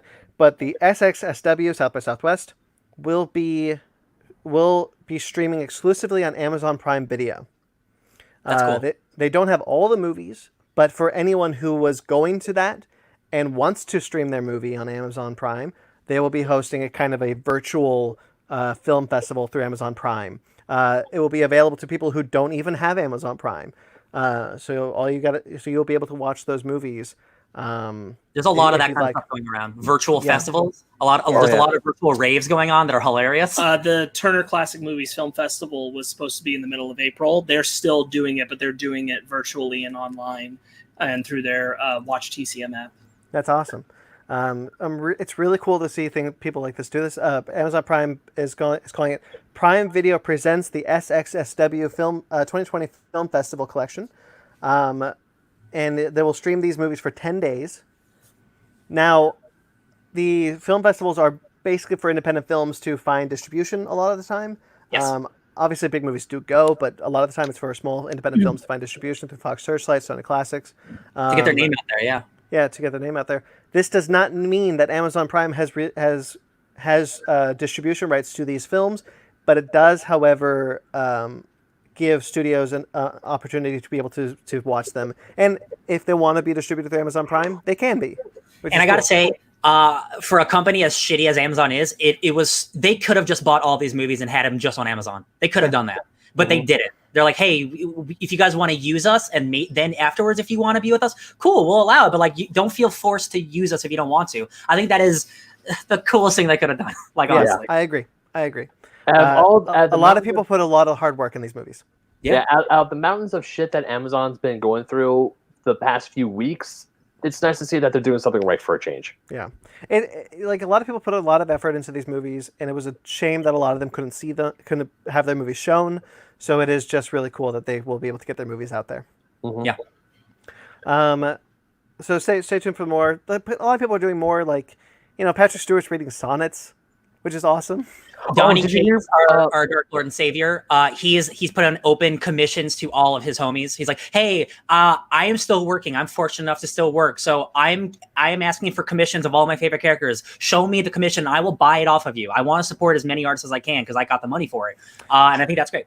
He's also our Dark Lord and Savior is also doing a book club every Saturday. You know what his first book club was? Astonishing X-Men by John Cassaday and Joss Whedon.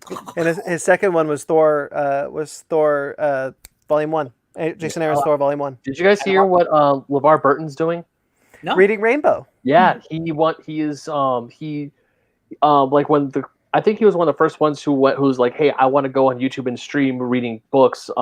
He was going to do a lot of public domain works, but then Neil Gaiman tweeted at him, said, you have permission for everything I own. Everything that I run, read it. I'm not going to sue you. I'm not going to do anything. So a lot of people are streaming them reading children's books. They're reading books just so they can get people's mind off what's going on. And I think J.K. Rowling also is doing Harry Potter at home for people who want to use Harry Potter as a learning as learning because a lot of people are homeschooled right now. Like you can now just do some stuff with Harry Potter, which is really cool. Yeah. So a lot of people are doing a lot of cool things, I think. Oh yeah. For comic books, there's something called Mainframe Comic Con, which is going to be a live digital comic book convention that is gaining more and more famous people every single day. And I'm actually shocked how many great guests it keeps getting. It's like a real life convention, man. I couldn't believe Kevin Smith said he'd do it. I'm like, what? Oh, dude, he's like, Kevin Smith's great. That dude goes to every convention. Okay. They're getting like actual, like, no offense, Kevin Smith, like big ass A+ celebrities.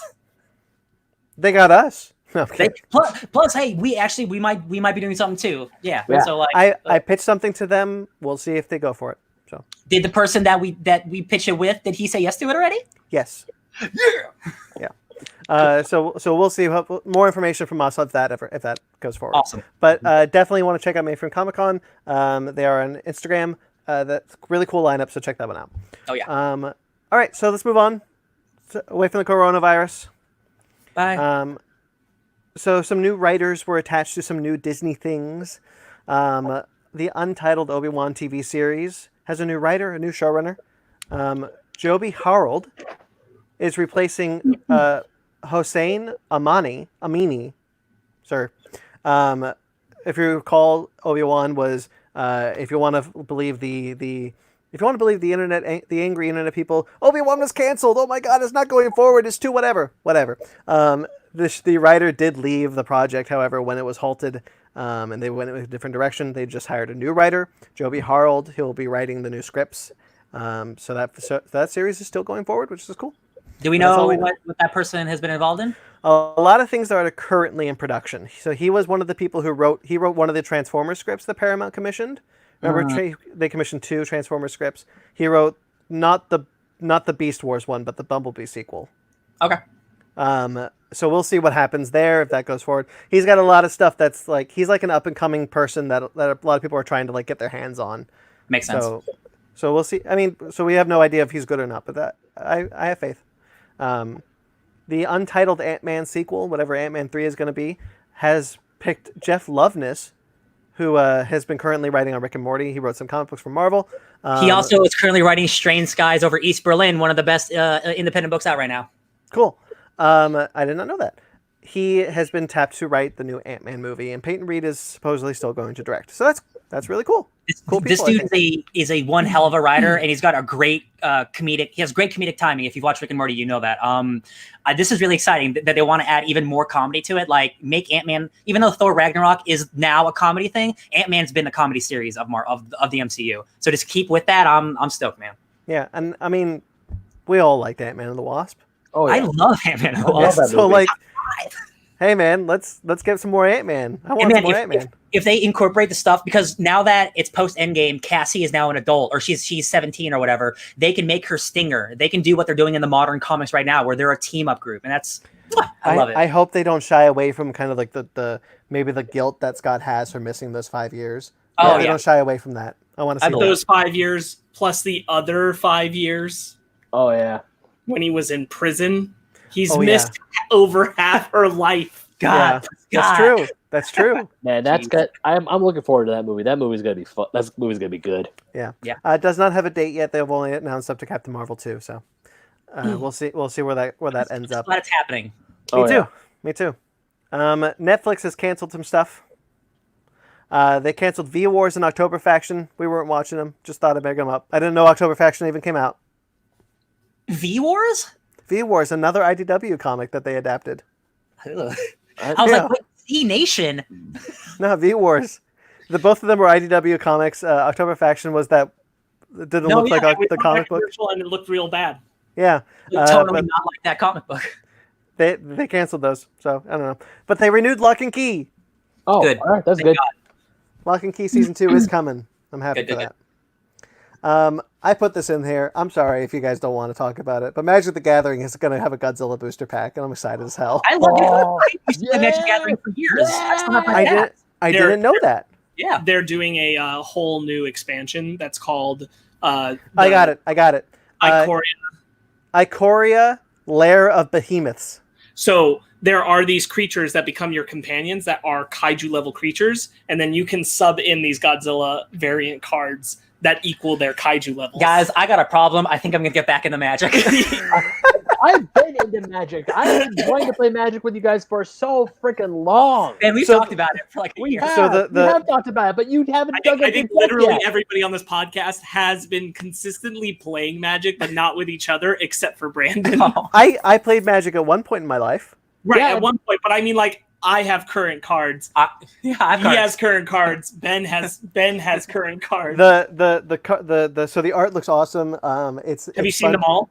Not I think so. I saw the Japanese ones. Dude, I'm gonna get a freaking. I will send you the link because I have more information for you about them. Send me the link too. I want to know about this because. So basically, they've got just being straight up, getting them. Oh my god, you guys! Getting them's gonna be a bitch. Oh yeah, no I'm shit. sure. I'm No sure. shit. So basically, Ben. So what they have.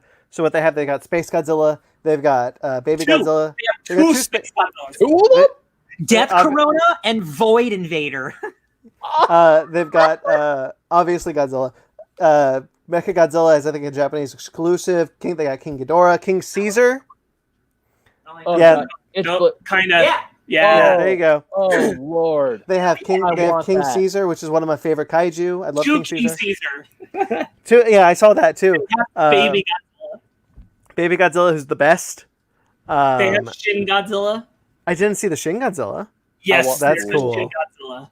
Oh man. So this is the coolest thing. I am going to probably drop so much damn money into the set. There's two Japanese Godzillas, and then there's Shin Godzilla. And there's Ghidorah, Rodan, Mothra. Rodan, yeah. Godzilla's only available in Japanese. Bio Quartz Space Godzilla? Yes. Jesus. Yes. Spark, I'm send me that stoked. link. I need the second the bundle pack is just. I'm probably gonna buy 2 bundle packs. I'm gonna drop $80. Well, so by the way, so I don't know if you can do that in stores. I think you got to go through the. I think I was doing some research. I don't know if I saw a lot of it. Oh shit, that's the Shin Godzilla. Oh, that's good. Oh wow. So Ben, so I was doing some research and I don't know how accurate this is, so take a grain of salt. Mm-hmm. It looks like you can only do these comics through booster packs and like starter packs through the websites, through the Magic the Gathering websites. So what it is if you get the like Mega Behemoths pack, that's gonna come with like over 100 cards and everything. Uh-huh. You pre-order that pack, you will guarantee 1 foil Godzilla variant. Oh, okay. Guarantee. The only other way to get Godzilla cards is through the collector booster packs. Okay. And there will be 2 of them in each pack. Okay. And that's the only one. So the collector booster packs will be available in stores. Yes or no? No, they're only available online. I see. All right. How much are the how much is that? The first one you mentioned, Sparks. They're like the first one. That's like $100. That's like the full expansion box thing. Yeah, that's. I know, but the rest are $23.25. I forgot to talk about something. You guys want to go in on a box? We'll just split the booster packs up. As long as we each get 1 Godzilla, yes. One Godzilla card. So we were talking about kaiju. I started playing because I was on Xbox Game Pass. The Power Rangers Battle for the Grid fighting game. Oh, yeah. It was originally a free-to-play mobile game that they turned into a actual fighting game on the consoles. It's a $15 budget fighting game, but it's actually pretty fun. And the thing that's most exciting is the story mode. It's the Shattered Grid Lord Draken story from the comic books, and it features the voice cast from the original show doing that. So you have Jason David Frank being Lord Draken, and you have the original Rita, and like it's an okay game, but like you can summon your Zords for special attacks, and it's got enough depth where it's an okay fighting game, especially for free. So if you have Xbox Game Pass and like Power Rangers, check it out. I also want to shout out that I bought the second fighter pass for Dragon Ball Z Fighters because it was on sale, and that had Super Broly in it. And in Super Broly, once you use your special the first time, where you go full Super Saiyan, your chest armor breaks off. And when you come back down from it, you are now without chest armor Broly. as you fight. I'm like, that's such nice detail. Does it do that green orb thing? That like yes, and your face like erupts in green fire and spews at. It's good. That's awesome. Cool. All right, trailers. So they released a trailer on April 1st because hey, whatever. Rick and Morty, The Other Five. Hey, I'm just glad April Fool's Day was essentially canceled, so nothing got me this year. Yeah. There was one thing that got the internet. I don't remember what it was. Oh, was it Snyder Cut? No, it wasn't the Snyder Cut. I don't remember what it was, but something happened that I saw people were like, "Oh, so good." The Snyder Cut trailer was real good. It was. Yeah. It was. Thank you, Australians, for that. I got into a fight with a Snyder cultist. I'm sorry. You can't do it. I didn't mean to. I was just saying something. Oh, you know what I said? I said hashtag F the Snyder Cut. Oh. So that's on me. That's on me. That's on me. Sorry, whatever your name was. So Rick and Morty, The Other Five, released this is the trailer. This is the next half of season 4. Obviously, we know there are 70 Rick and Morty episodes in the pipeline. This is the rest of season 4 coming May 3rd. This looks awesome. I really don't understand why the first half isn't on Hulu yet. Honestly, I'm surprised that they didn't do like a massive drop because of the coronavirus, just for everybody to watch it. Yeah, me too.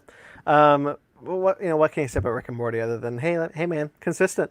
It looks funny. First half of the season's good. Yeah. I wish it was on Hulu so I could watch it. So do I. Snowpiercer released a new trailer. Didn't say it. Not a whole lot new. If you've seen the movie, you've seen the other trailers, you know Snowpiercer. The big thing was that they pushed up the release to May 17th from May 31st. That's cool. So I think that's really cool.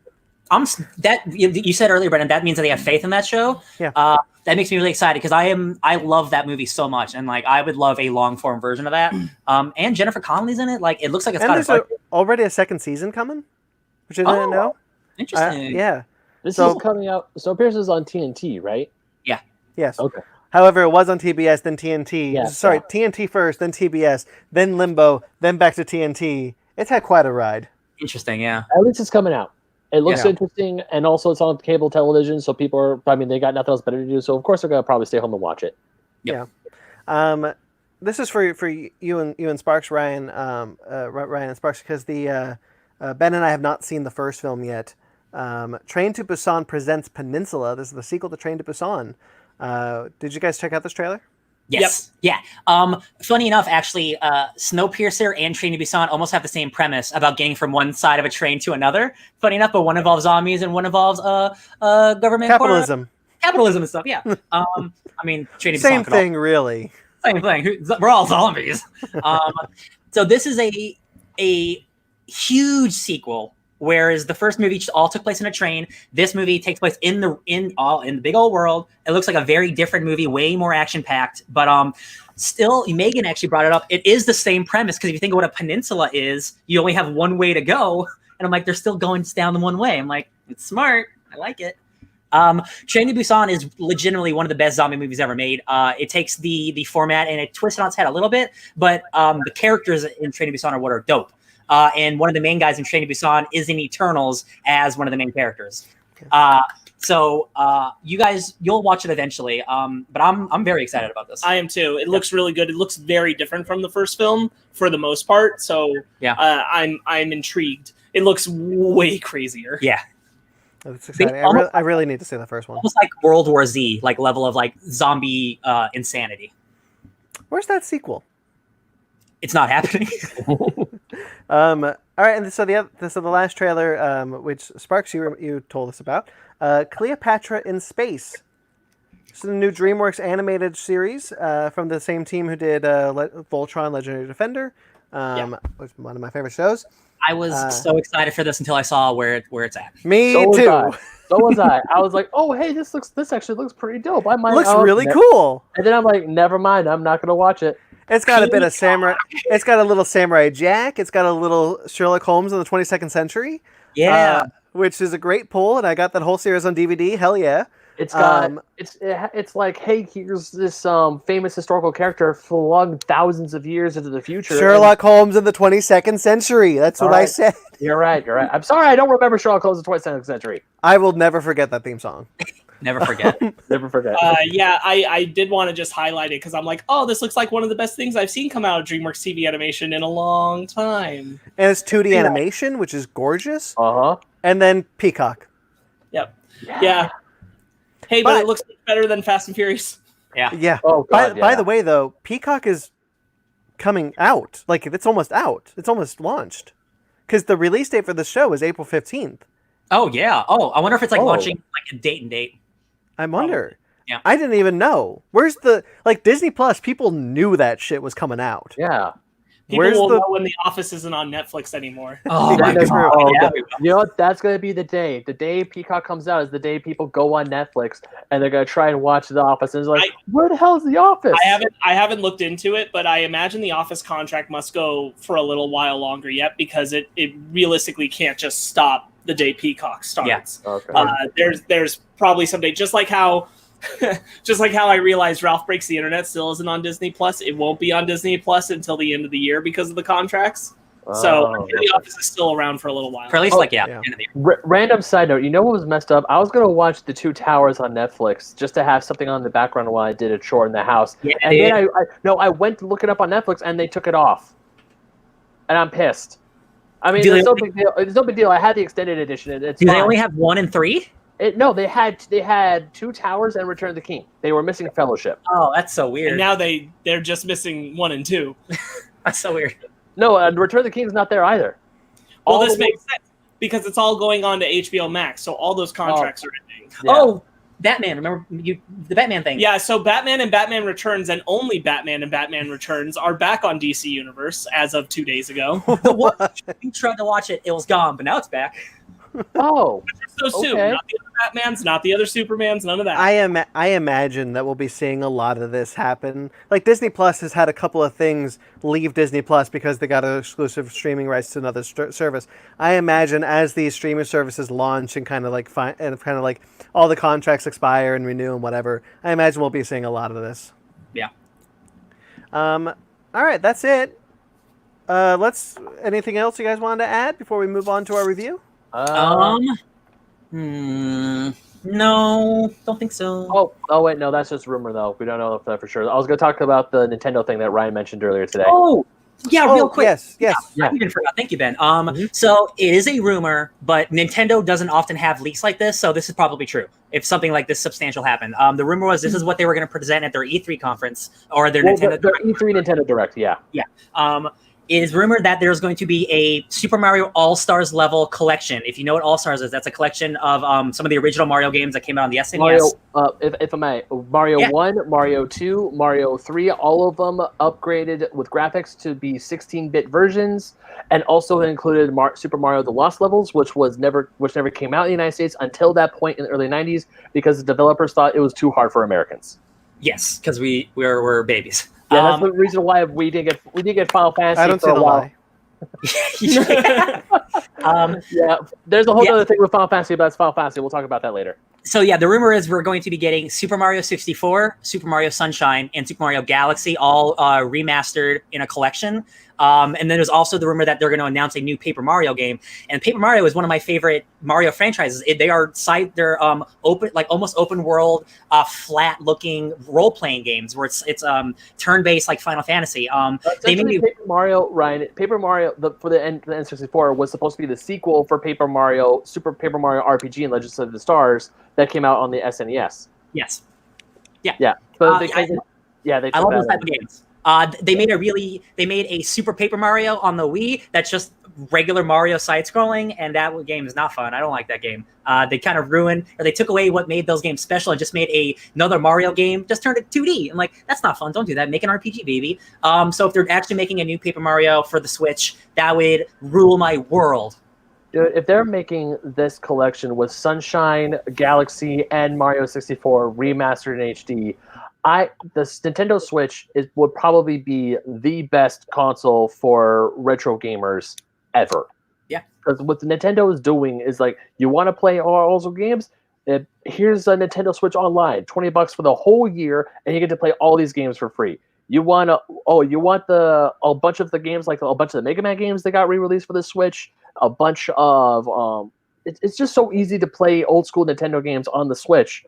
And now, if this collection is real and this collection is true, which a lot of people are, which I myself am hoping, because I never, unfortunately, had the chance to play Super Mario 64 or Super Mario Sunshine, I could finally play these games. Ryan, don't give me that look. You know why. Get back here. I can't, Ben. I lost my... missing one of them, but missing both of them? Dude, I never had a GameCube. Or N64? When I really got into those type of games with my N64... You're not a gamer. Dude, my N64 got lost. You know this. I stole it. That's why. You give me my system. This I find highly likely is going to happen. There's also been, Ben and I've talked about it off air. There's been a lot of reports that Sonic is also going to make a big announcement for the 30th anniversary next year, porting a lot of its previous games. Yeah, it is Mario's 35th anniversary for the original game, and then Sonic's 30th. So yeah. It makes sense because normally on these big milestone years, like every 5 years or so, for big anniversary numbers, Nintendo and Sega, they normally do something for one of their characters. And one of the big reasons people believe this is because if you look at the release calendar for the rest of the year for Nintendo, they don't have shit. They have no more games coming out. No. I mean, so they're like, what are they going to do? I'm hoping when we finally do get an honest-to-God Nintendo Direct, now the Nintendo Direct Mini we did get a few weeks ago was fine. It helped. But I'm really hoping that the next Direct gives us some news on Metroid Prime 4. Maybe even a re-release of Metroid Primes 1 through 3 on the Switch. They made that collection on the Wii. They just re-release it, man. Yeah, exactly. That's what Nintendo has been doing on console, like for the Wii U. A lot of the games of the Wii U made their way to the Switch, and they made them, the Wii U. Exactly, but they made them better. So now that we're getting this far, let's go to Metroid Prime 4. Hopefully, they do something. I'm pretty sure they will, but I need to know something about Metroid Prime 4 because the second I heard about that release, I'm like, give me. Yeah.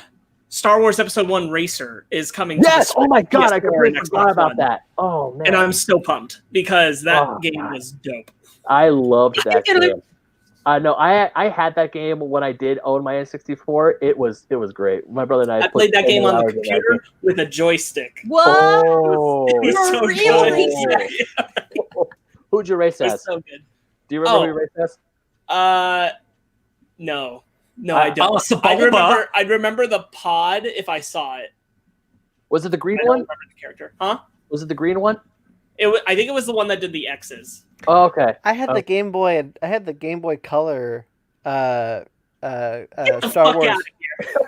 No, I had the Game Boy, the Star Wars Episode 1 like Pod Racers game on the Game Boy Color that came with like a battery powered like vibrator. Oh, yeah. Really? We're talking that same game, but like better on the consoles. There's like top down, and you're like. I'm really excited about this one. I was hoping that once we were getting like the Jedi Academy and stuff, that Episode 1 Racer was going to come. Yeah, and luckily Episode 1 Racer is coming. So Jake Lloyd voiced Anakin in that game. Oh yeah, he poor did. Guy. So guys, here's who you can play as. You can play as Watto, Sebulba, Fode, Anude, Ben Anude, Ben Quagadinios, Clegg Holdfast, Juan Sandage, Toy Dampener, Arc Bumpy Roos. It was Toy Dampener. All right, I raced as Anakin. Gotta love Toy Dampener. I used Anakin's pod racer, especially. What was the Ben Floggly Loop? I can't. I'm not. It's gone. Hey, so fingers crossed. Hopefully Nintendo delivers, which they normally do. So especially with this console, the Switch, they just every time they've had something come out, they've just been knocking it out of the park. Well, and it's like you said, like there's anniversaries coming. Mario and Sonic are going to see some shit in the next 2 years. Yeah. Hopefully Metroid, because I remember when Zelda had their 25th anniversary, they had a big thing about it, but Metroid came out the same year as Zelda, and Metroid was swept under the rug. So I'll tell you one reason, because Metroid Prime 4, there was that announcement a couple years ago, but then I don't know if you remember, they said that they had to restart it. So like that game's not as far as we might think. There could still be like a trailer, but they had to like revamp the game because they weren't happy with it. Okay. So like that game could potentially still be far off, unfortunately. It could, but you know what? They're still doing it, which makes me happy. It's the same situation that happened with Final Fantasy VII Remake. Gotcha. All right, shall we get into our review? All right, let's do it. This is now our review. Full spoilers for New Mutants. Guys, again, not sure how this is happening, but we are the only people who have seen New Mutants again. But it's an exclusive. We got guys. So, if you don't want to know anything about this movie, that may or may not ever come out, don't listen any further. Skip to the book club. But if you do, hey, stick around. It's your funeral. All right. All right, let's go around the horn. What do we think about this one? Ben, since you started, let's go first. Overall, I enjoyed it, but there was one part that pissed me off quite a bit, and I know it doesn't make me as mad as it probably made Ryan, that they mention Emma Frost a lot, but they never showed her, and it just makes me so mad because I feel like I've been baptized in the religion of Emma Frost after reading Marauders and everything, and I'm like, show me Emma. Where is she? Where's that bitch? Where's my White Queen? And we never see watch her. X-Men Origins Wolverine. No. Oh, sorry. No. X-Men First Class. No. They did it dirty. Twice. Just watch Dolores in Westworld. Yeah, there you go. Okay, but yeah, so that made me mad. But besides that, decent, got good scares. It was a. I enjoyed it for all the crap this thing went through. But show me Emma Frost, god damn it. Yeah. Sparks. I think I loved it. Okay. I really do. I went in. I don't know what I was expecting when I went in, but I wasn't expecting what we got. Yeah. So I was far more impressed with how. I think what it was is that early on it was being touted as like X-Men horror, and like I know like not necessarily that they were saying that, but that's how everyone else was talking about it, and I was surprised how actually tense and scary some moments were. Yeah. Ryan. Yeah, I like it. I feel biased just because like I have an X-Men tattoo, so like it's hard for me to like. I think this movie's really good, and the movie that I can most describe it as is Overlord. Remember Overlord, where we thought it was going to be this big movie, but it was very subdued. That's what I like this movie. That's why I like this movie a lot. It's a typical like people are like almost in a haunted house and they have superpowers and these crazy things are happening, but the things that happen are not what you expect, and they're different than the archetypal horror movie things. And when you include things like the X-Men and mentioning things like Emma Frost and Mr. Sinister, it adds a little bit of for me a little bit of coolness that it didn't need. And Ben, I do agree. They used they used Emma's name a little too much for her not to be in the movie, but I understand why they did it. But it felt more like fan service, and that's whatever. This movie joins the the big family of X-Men movies that tease Mr. Sinister but don't show him. Yeah, and if this movie were to come out when it was supposed to come out, it could actually maybe led to something. Yeah. Well, I mean, that's the okay, real quickly, my thoughts. Yes, I think this might be tied. I know you guys. I know how you guys feel about the movie. X-Men First Class, I feel, is the best X-Men the Fox X-Men movie. It is my favorite. I adore that movie. I think New Mutants might be given it a run for its money. That's high praise, and that makes me really happy. That is. I thoroughly enjoyed that movie. Much like I think Overlord is an apt example. You know, Overlord, when I first saw it, I was kind of like lukewarm on Overlord. I was like, I wanted something bigger. I wanted something bolder, a more creature feature, less war. This one, I kind of had the expectation that I was going to get an Overlord type. It's character based. Good analogy. Yeah, it's character based, and and so that allowed me to be like excited when it did go big, like with Demon Bear. Yeah. So like things like that, like I think that helped me enjoy the movie a lot more. Is that I expected a more Overlord type film. Yeah. I think in relation to what you were saying just now, one of the things I think that makes me love it so much is it feels like an X-Men movie, but it doesn't feel like a Fox X-Men movie. Yeah. And that felt like such a breath like outside of Logan and the Wolverine, you don't get that sense of the separation from the Fox X-Men. Even the Deadpool films still feel kind of tied to by the designs, by the aesthetics, by the world of the Fox X-Men films. And if you haven't loved everything in that, seeing what an X-Men movie can be without those constraints felt so nice. Yeah. Well, I think that's why First Class is my favorite. I don't know if you'll agree with this one, but I think that X-Men First Class is also fairly far removed from the Fox X-Men style. It does go a little bit harder in the classic costumes of the red, of the yellow and blue. I agree. I agree for certain aspects. I agree. And so, like, I think that's why First Class is one of my favorites, is because, like Logan and the Wolverine, it does go far. And so New Mutants, I think, now fits within that category pretty well. Perfect analogy of what I mean. Even in First Class, Mystique still looks like Mystique in the other X-Men movies. True. You see what I'm saying? But here, I didn't feel like any power looked the same as things we saw in Fox X-Men films. No costumes, none of the machinery that was involved, none of the tech, none of it felt like, oh, this has been designed and we're transporting it over from the Fox X-Men films. The one thing that I didn't need was Stryker's stupid name being on the building and then being said. Yeah, I'm done with Stryker. We don't need Stryker in every single movie. Get him out of there. I don't. So like this was apparently like Josh Boone's cut of the movie, like the movie he wanted to make. They never did reshoots. They never did reshoots. I do still feel the slight bit of studio interference, because while this is not a Fox movie, it's like they tried to make it a Fox movie in some ways. Like the studio's like, no, but it has to connect. It has to connect. Stryker, Emma Frost, Mr. Sinister, and I bet Josh Boone was just like, fine, just put it on a plaque, but don't make it a big. But thing. imagine how much more that would have been if they were able to do the reshoots. Yeah. That scares me. Yeah. And so one of the things I think to bounce off of what Spark said a little bit with the aesthetic of it, I cannot see a filmmaker like Bryan Singer ever adapting Magic's sword like that. Yeah. Like that was pitch perfect. Yeah, it was so good. And I think, Sparks, what you were saying is like, one of the things that makes this feel and look different is this is a lower budget movie. This isn't a $150 million X-Men movie. This is like Deadpool, maybe even lower than Deadpool. Like these are people trapped in a sane asylum going crazy. It's like a kind of superpowered, better version of Glass. Yeah. Oh my God, that's perfect. That is actually that's it. This is the better Glass. You nailed it. That's why I like this movie so much. It's better than Glass. Oh, it's definitely better than Glass. It's, you know what? Now that I think my feelings about this movie just went up a little bit because you said that, Sparks. Yeah. So the thing that I like most about this movie is Danny Moonstar. Her powers are she can read people's emotions. She's an empath, but then she can also create illusions based off your emotions. So Brandon, you're scared of like snakes or something, right? So I can conjure a snake and you would see a hallucination of a snake. Why would you do that? That's an example. I would never do that. I love you. Why he brings that up? Just letting you know there's some snakes in Tiger King. Oh. Not a lot. Not a lot. Let's be aware. I'm not watching it. I'm not watching it. You can watch it. Listen, it's the first scene of the show is a snake. The first thing you see is a snake. Cancel it. I don't want to see it anymore. It'll be fun. But that's it.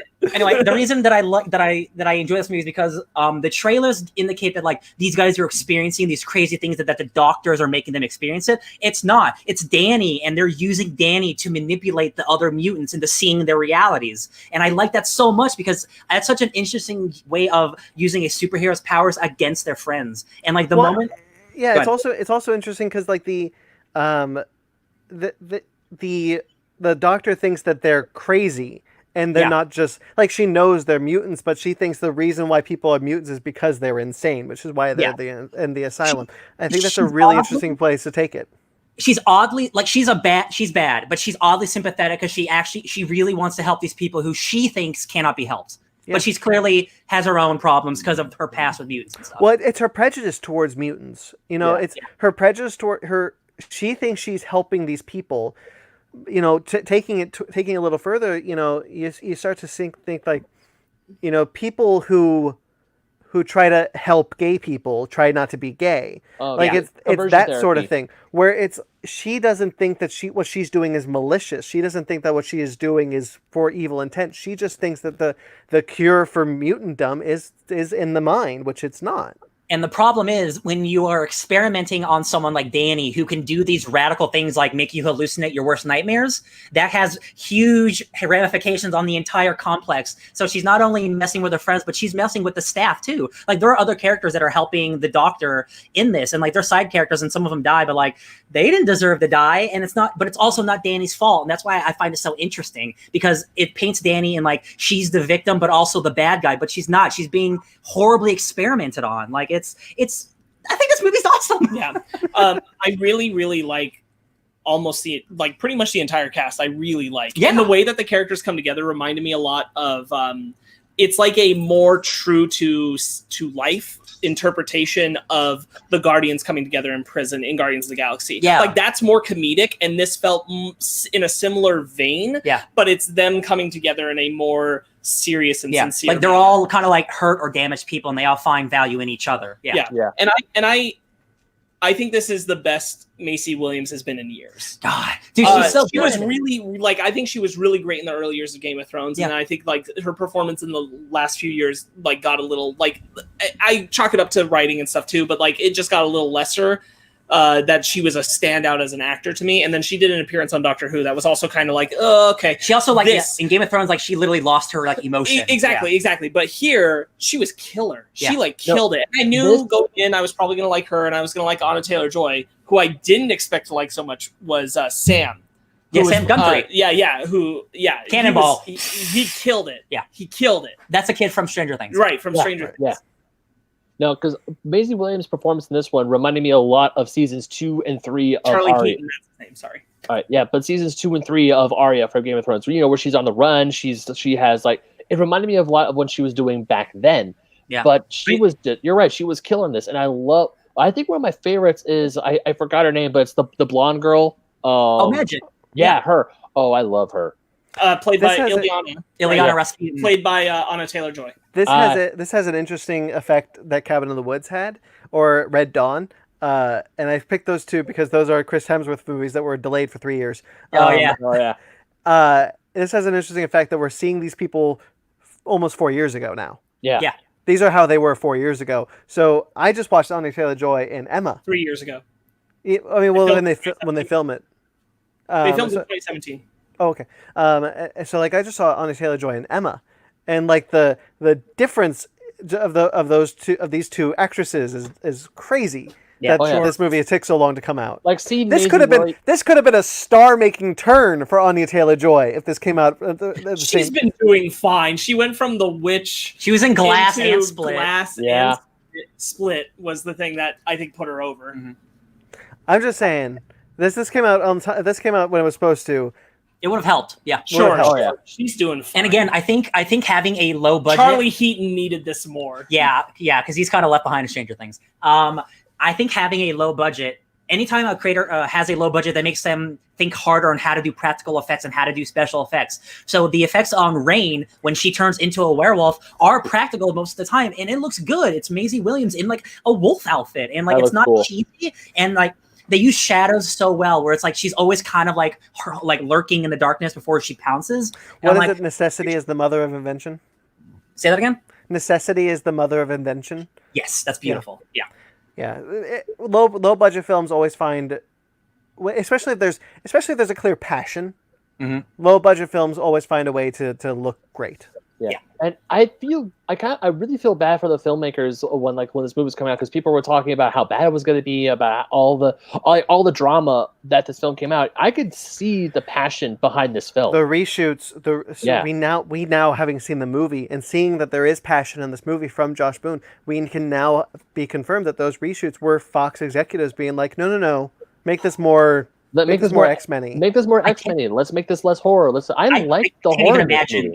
I can't even imagine what a different like this movie is clearly somebody's vision, and it's like if you take away the X-Men name, this could just be about random people in an insane asylum with powers, right? Yeah. And again, like an Overlord or something. So I want to talk about my favorite scene. One of my favorite scene, my favorite scene in the entire movie is the scene where they're experimenting on Dani, and they overcharge her, so she affects the entire asylum.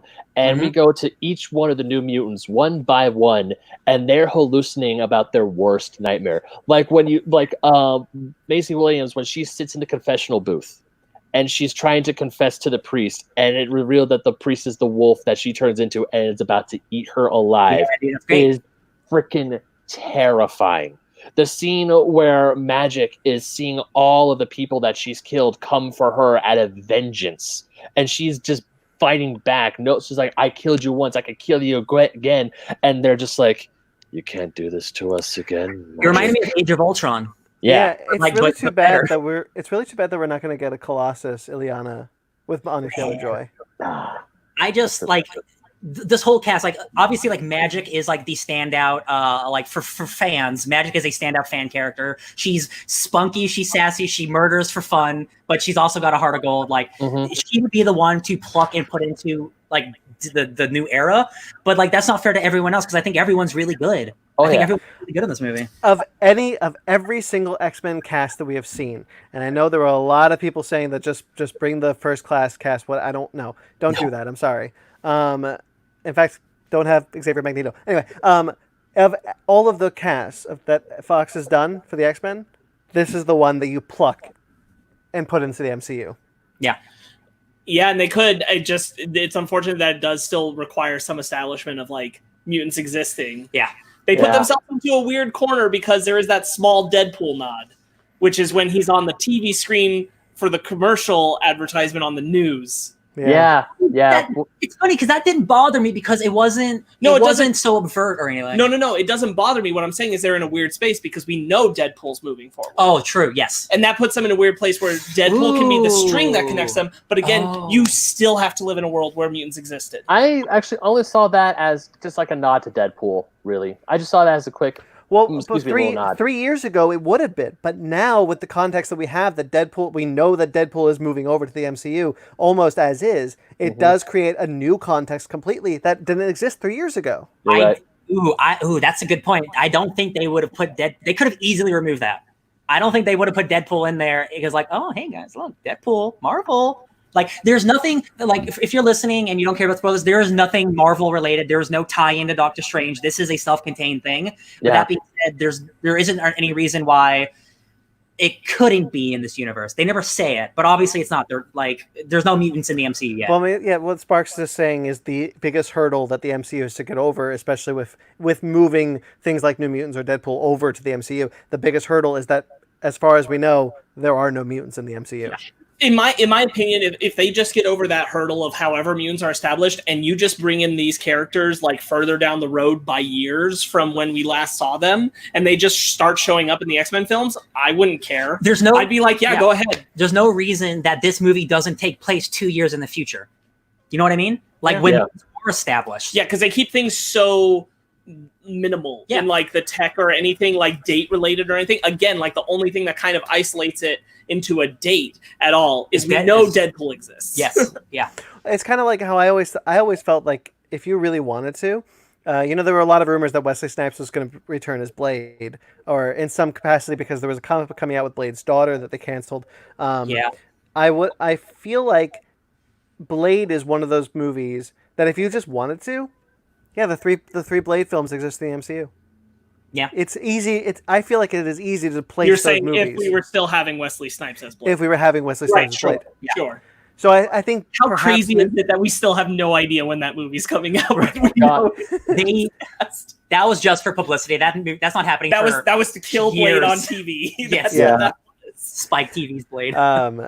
So I feel like New Mutants could exist in that similar space where if you just wanted to, sure, let's figure out, let's contextualize it in a way that this could have always happened in the MCU. I don't think it's too difficult, but then the hurdle of like where'd all the mutants go?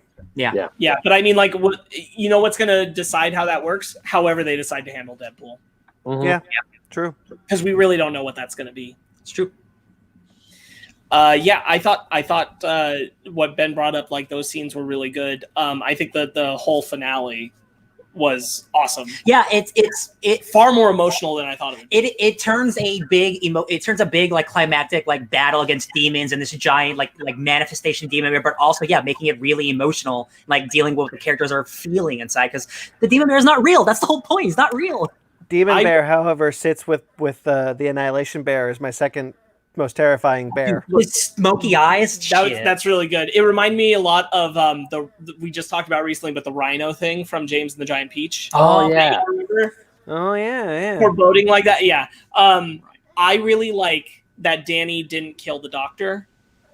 Yes. But that Ileana came up and did it for her. Oh, magic will kill a bitch. She did it for her so that Danny wouldn't be a killer. Yes. Essentially, like Danny's about to kill her. She's like, "No, I can't do this." And the magic's like, "Yeah, you shouldn't, Shank, but I can." Dude, no, because it's so much cooler than that. Because like it's like a moment where like Danny wants to do this, but she can't because her morals are there. So Magic's arm just starts turning into the sword. She's like, Yeah. "Don't worry, I got this." Well, also because if she does it, she's going to feel killing her. Yes, that's true. And that can add even more bad ramifications. Yes. Yeah. But I love Magic so much in this movie. I think she's. I mean, don't get me wrong. I love all the kids, but to me, Magic is just a standout. She has the most personality for sure. Oh yeah, She's just a crazy, sexed up Russian lady. she's like, I'm going to murder people because F them and F all of them. They got in my way. I had to get milk. It's like, hey, I'm going to try and do something here, but if you stand in my way, you die. She's such a Bakugo. Magic is yeah, okay. yeah. I think Magic is the standout, and I really like Charlie as Sam. I don't think. I think the Fox films have casted very well in the past. Yeah. Patrick Stewart, Ian McKellen. James McAvoy. Michael Fassbender. I think they've casted very well. A lot of the time, and I think Ileana, Anya Taylor-Joy has to be up there with like Chris Reeve, Robert Downey Jr. As people who are born to play this role. And it's so sad because obviously the X-Men are huge in comics again, and Magic is in the forefront of the New Mutants, and she's currently now just in the X-Men comic that Jonathan Hickman writes because he loves. She's going to be in an event, X of Swords. Yeah, absolutely. Did you know going in that the Doctor was a mutant? Because I didn't know that. I didn't know that. Not in the comics, so that is an interesting take. Because she creates those protective fields around herself. So here's So if I have one problem with the movie, it's that usually when you develop your mutant abilities, it's when you're going through puberty or a really traumatic event happens. It's hard for me to believe that this Doctor has not been through anything traumatic her whole life until this very moment, and her abilities manifest then. Right. But that to me doesn't really bother me because it's not out of the. It's happened before. Like mutants getting their abilities late in life. It's just not super common.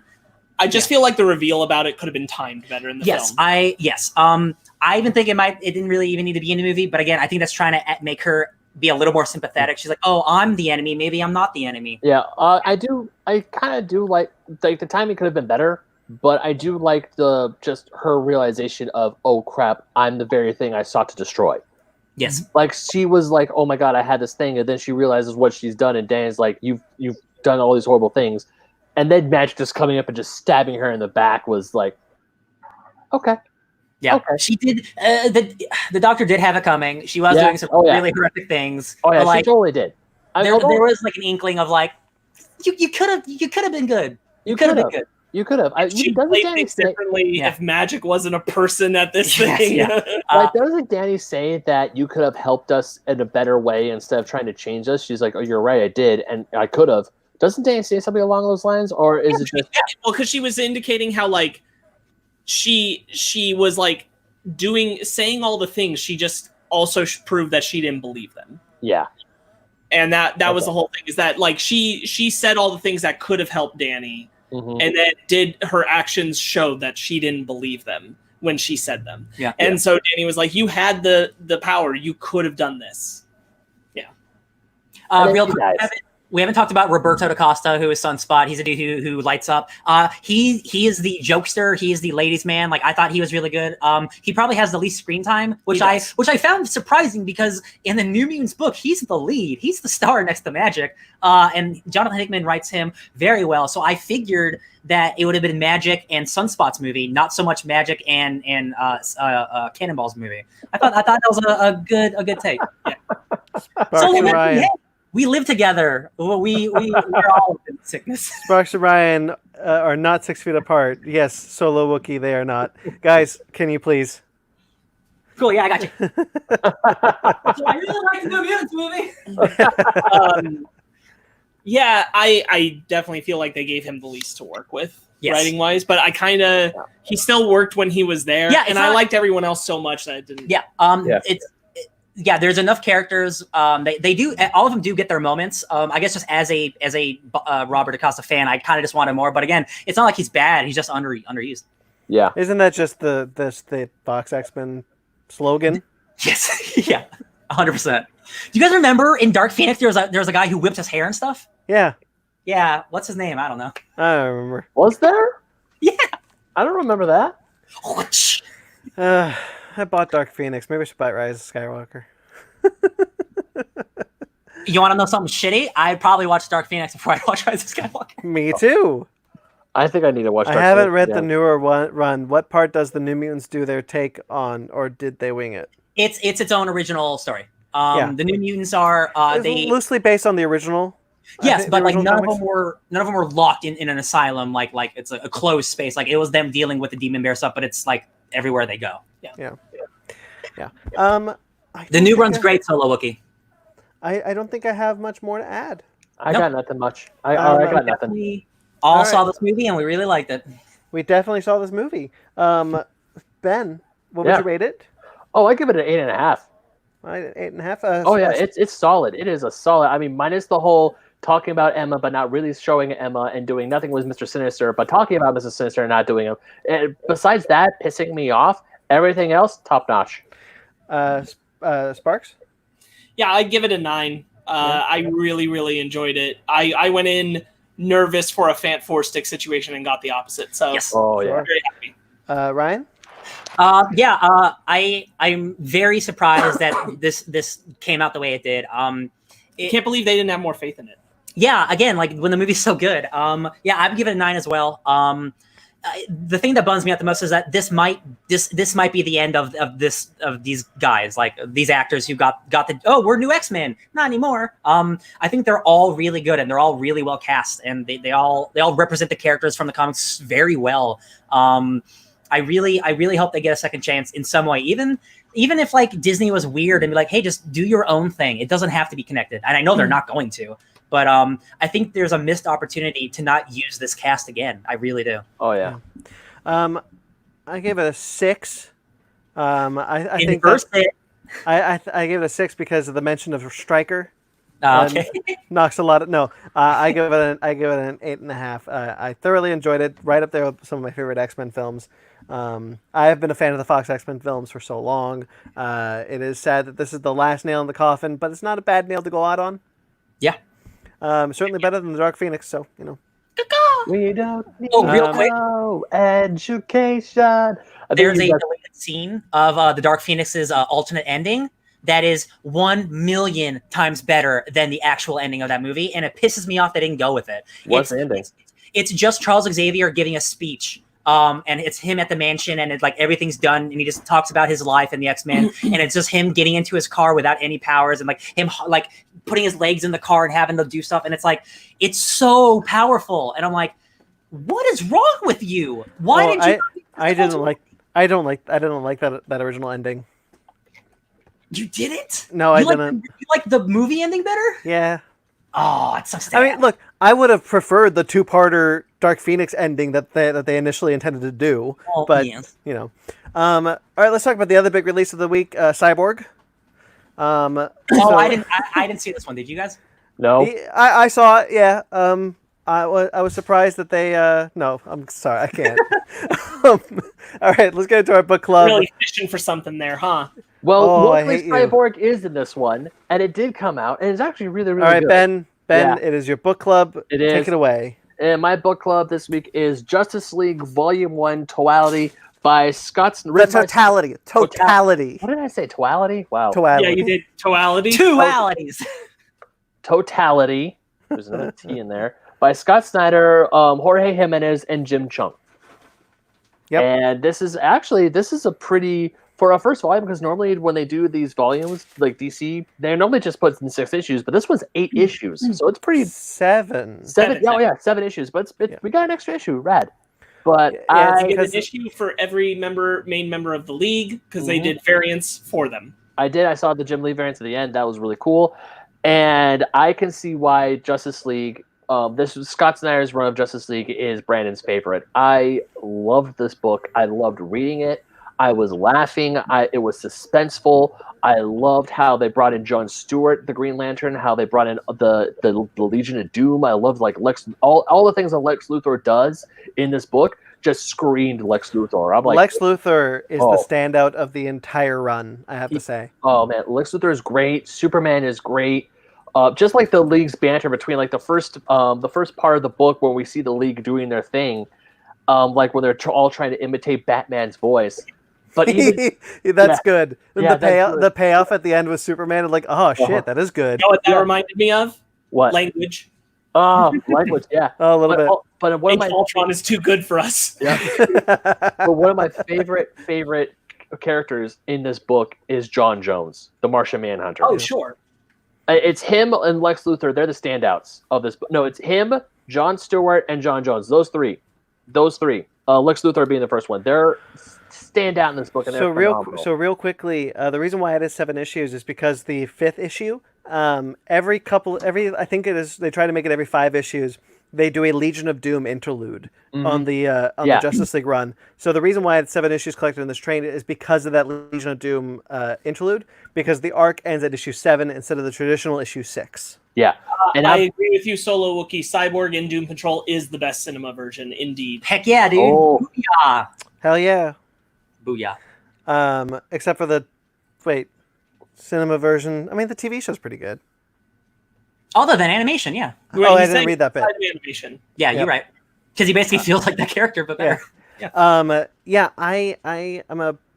talked about it before. I'm a big fan of this run of Justice League. There's been a lot of talk about how much people aren't excited about Death Metal, because there was Greg Capullo drew a Dr. Manhattan page for Death Metal. I am of the opinion that I loved Scott Snyder's Batman run. I loved Metal. At the end, the ending didn't hit me as well as I would have liked it to. I liked No Justice. I liked Justice League. I liked Doomsday Clock. I cannot wait for Death Metal, which this run directly leads into.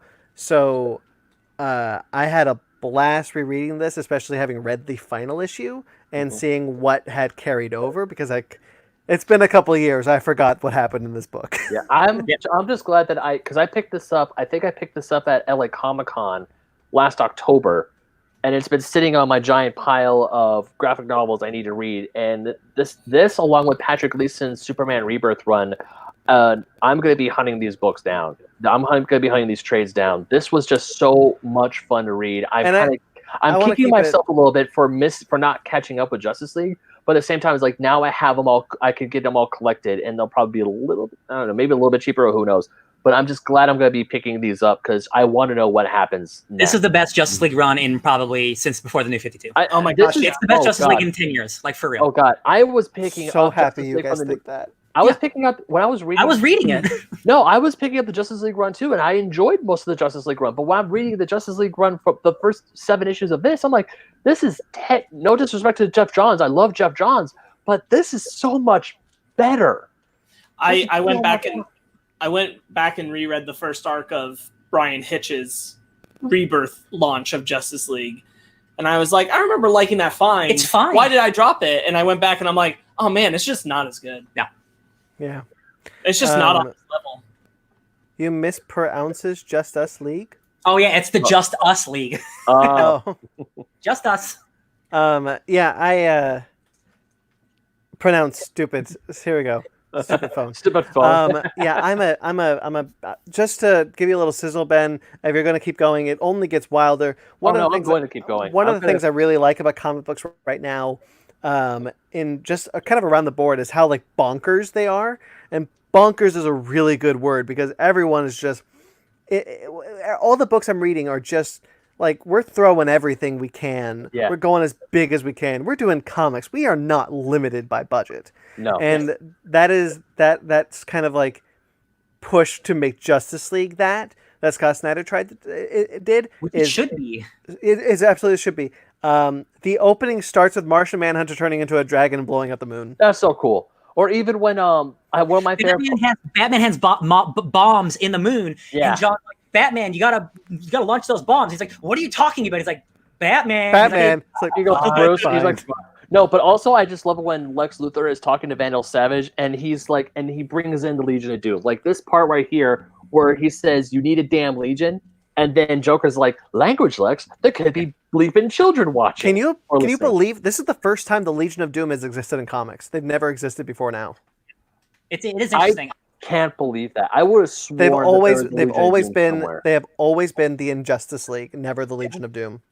Or no, actually, Vandal Savage mentions an Injustice gang, and Right, then he's like, "Screw that! I'm going full Legion on this." The book kind of starts in the middle of a story arc almost with them trying to stop the Neanderthals from breaking the Earth apart, and then this like giant cosmic thing is coming to Earth that is rippling through time. So we see the DC 1,000,000 future of 85,000 years in the future, 5,000 years in the future with Commandy, 85,000 years in the past with the Monitor.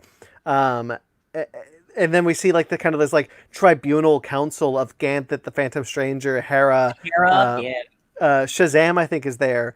And they're like, well, can we do anything to stop it? And like, nope, they're on their own.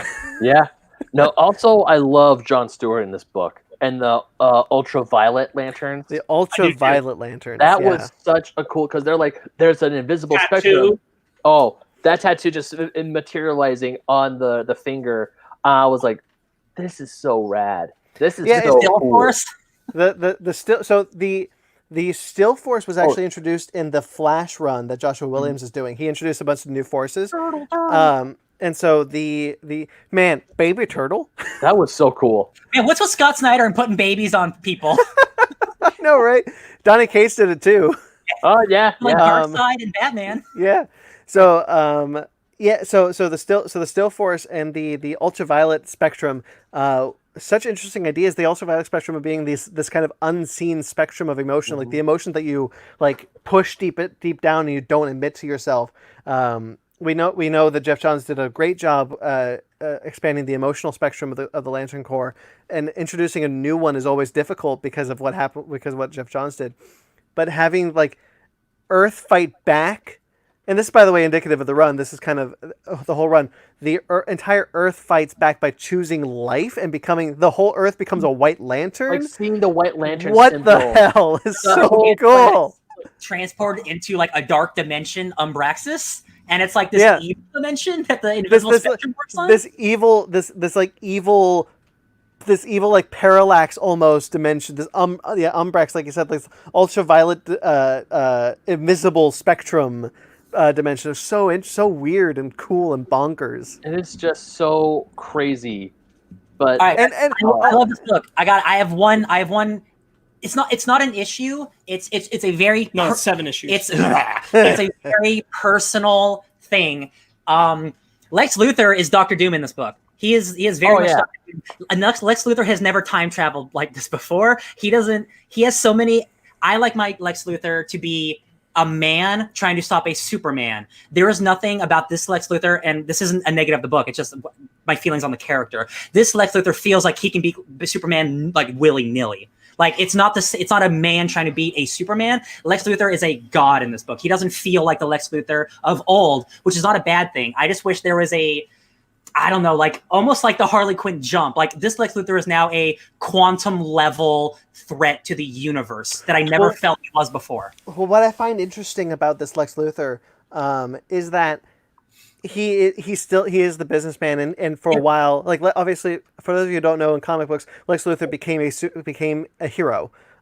For a long time. So this is his like coming out as a villain moment. Yes. Yeah. When he blasts at Batman, who's about to say, well, Lex is a hero. Oh shit. Yeah. And so Lex has been a hero for so long, and so for him to be like, he went to the future and realized, and everyone on Earth was like, oh no, Lex had it right. Like we shouldn't have been trying to be heroes. We should have all been trying to be dicks. Yeah. We should have all been going through our like deepest, darkest impulses, and that is fundamental to the run. And so it's like almost Lex Luthor has been kind of corrupted by his own ego, like in a way that he has never been before. I would even make an argument that it's not just corruption by his own ego. That's a good way to put it. But it's also that he's kind of having a entire character break, because he said, I really tried. Yeah.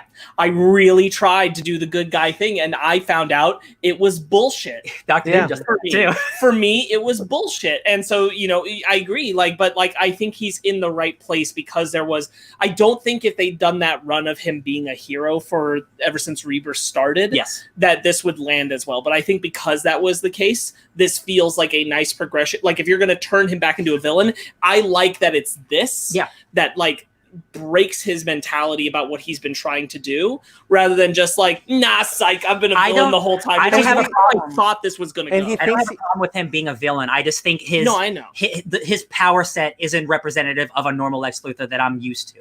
And it took me, and I'm like, once we get to issue 7 and like they're doing their stuff, I love it. Like, I don't dislike this book at all. I love this book. It's just like, this felt like they needed Lex Luthor to become a different type of villain than he's supposed to be. All I would argue this is Lex Luthor being able to plan ahead without anybody thinking he would. Okay. Because everybody doesn't think of him as a threat. Yeah. Oh, and Lex is hundreds of miles away from everyone in planning. Right, that's what I mean. It's like, no, it's one thing for Lex Luthor to be able to plan ahead a scheme like this. It's a whole other thing for him to be able to do it, and also everybody still thinks he's a good guy. So nobody's even looking his direction. So I think it might just be in the execution, because when he talks about time travel, I have not read every Superman comic, but all the ones that I have, Lex Luthor has never time traveled. He's not that type of villain. You know what I mean? He doesn't use that kind of weaponry, right? It's so fast. He's like, yeah, I just use my shell companies and time travel to the future, just like that. And I'm like, that's for Lex Luthor. That's very fast for me. It's not like, no, I agree. Like other characters, I believe that. Like it's a bit of a leap for me. That's all. Yeah, I mean the I think the leap is it's doing something that it's giving Lex Luthor almost a Marvel-like intellect. Yeah. Because if you think about it, like the Marvel heroes, the smartest Marvel heroes can do time travel. Like, obviously, we know how to do time travel. Yes. And Lex Luthor is next to Batman, the smartest person in the DC universe, but Batman can't solve time travel. I don't know. I don't know how the rest of the run goes, but to me, I get what you're saying. Yeah. And I'm kind of in a place where I'm waiting for the other shoe to drop, because to me, it doesn't feel like he really saw that future. Do you see what I'm saying? It feels so manufactured for the exact purpose of making him do this. Brandon? It is that future, but it is also manufactured. I'm not saying like it's not real. I'm saying it's not natural. It's a built future designed like perfectly for Lex to have found it and for it to put him on this path. So I will say this: it is because the multiverse as we know it has been reconstructed over a multiverse that was not supposed to exist, and that's why he sees something like this, because the natural state of our multiverse was never supposed to be what it is. It was supposed to be something darker. And that goes into what's in the Totality, which I won't spoil what's in the Totality. So you're kind of both right in a way. Yeah, and again, that is if that is considered like my problem, that is the problem with the book. I love everything else about the book. I love all the characterization. I generally like. It's not that I dislike Barry Allen. I just like Wally West more, because that's who this Barry Allen is. He feels like Wally West. He's a jokester. But like the stuff with him in that car, and he's like, "Don't you dare scratch that car!" Like the speed car. All that stuff's super interesting. Like the whole idea of like the Flash has to be as slow as possible to win. Like that's just such an awesome idea that like doesn't get used very often. I don't think. Like the Still Force is such a wacky idea. It's awesome. Yeah, I like when Lex Luthor goes to Vandal. Is like, I've got a monster in the basement. There's no basement. I have alien weapons in the attic. There's no attic. Yeah. Like all the things that Luthor is talking about, and Vandal's like, "What do you mean?" It's like, "No, I built this under you." Does this recontextualize Vandal Savage as a hero? Yes. That's so cool. That's the coolest thing this book does for me. I love Vandal Savage, but like, no, I have to steer humanity away from this. That is chef kiss to a million, you guys. Well, so that's the thing. That's what Lex Luthor is doing. Is like, even the villains are fighting for their own sense of justice, but we can't, because we have doomed ourselves by going towards justice. We need to accept doom in our hearts. Doom is fate. Yeah. Doom is fate, and that's the whole like purpose of Lex Luthor's mission, is that he still thinks he's a hero. Yeah. Because he is trying to tell everyone, like, no, we've had it all wrong. We're supposed to be Doom. I like that. I love that idea. Like, I'm still trying to be the hero. It's not at all the same premise, but like when Steve Rogers was evil, he still wants to save the world. He's just doing it in the worst way possible. Yeah. Yeah, it's like Lex Luthor's like, no, like I try to save the world in a conventional way. I can't do it that way. I have to do it through the gross way. But I still want to save you. Yeah. I really like this whole run. I hope you guys keep reading it going forward. I was gonna try. Really liked Hawk Girl. Yeah. Me too. Oh yeah. Her wings are so cool. Oh, she's like I used to have wings that were feathers, and now they're attached and metal. Like I don't even know who I am anymore. Yeah. Yeah, Superman's why not? After all, criminals are a superstitious and cowardly lot. And they're like, what? Shut it down! Yeah, No! Superman's got the best Batman. No, and then Batman goes, har har, you're lucky I can't move. Yeah. Lex Luthor breaks every bone in Batman's body. Oh Dude, god. he's like broken. Yeah. The art on the way that they recreate Lex's face and Joker's face through Martian Manhunter and Yes. Superman is incredible. Oh, it's Oh spooky. yeah.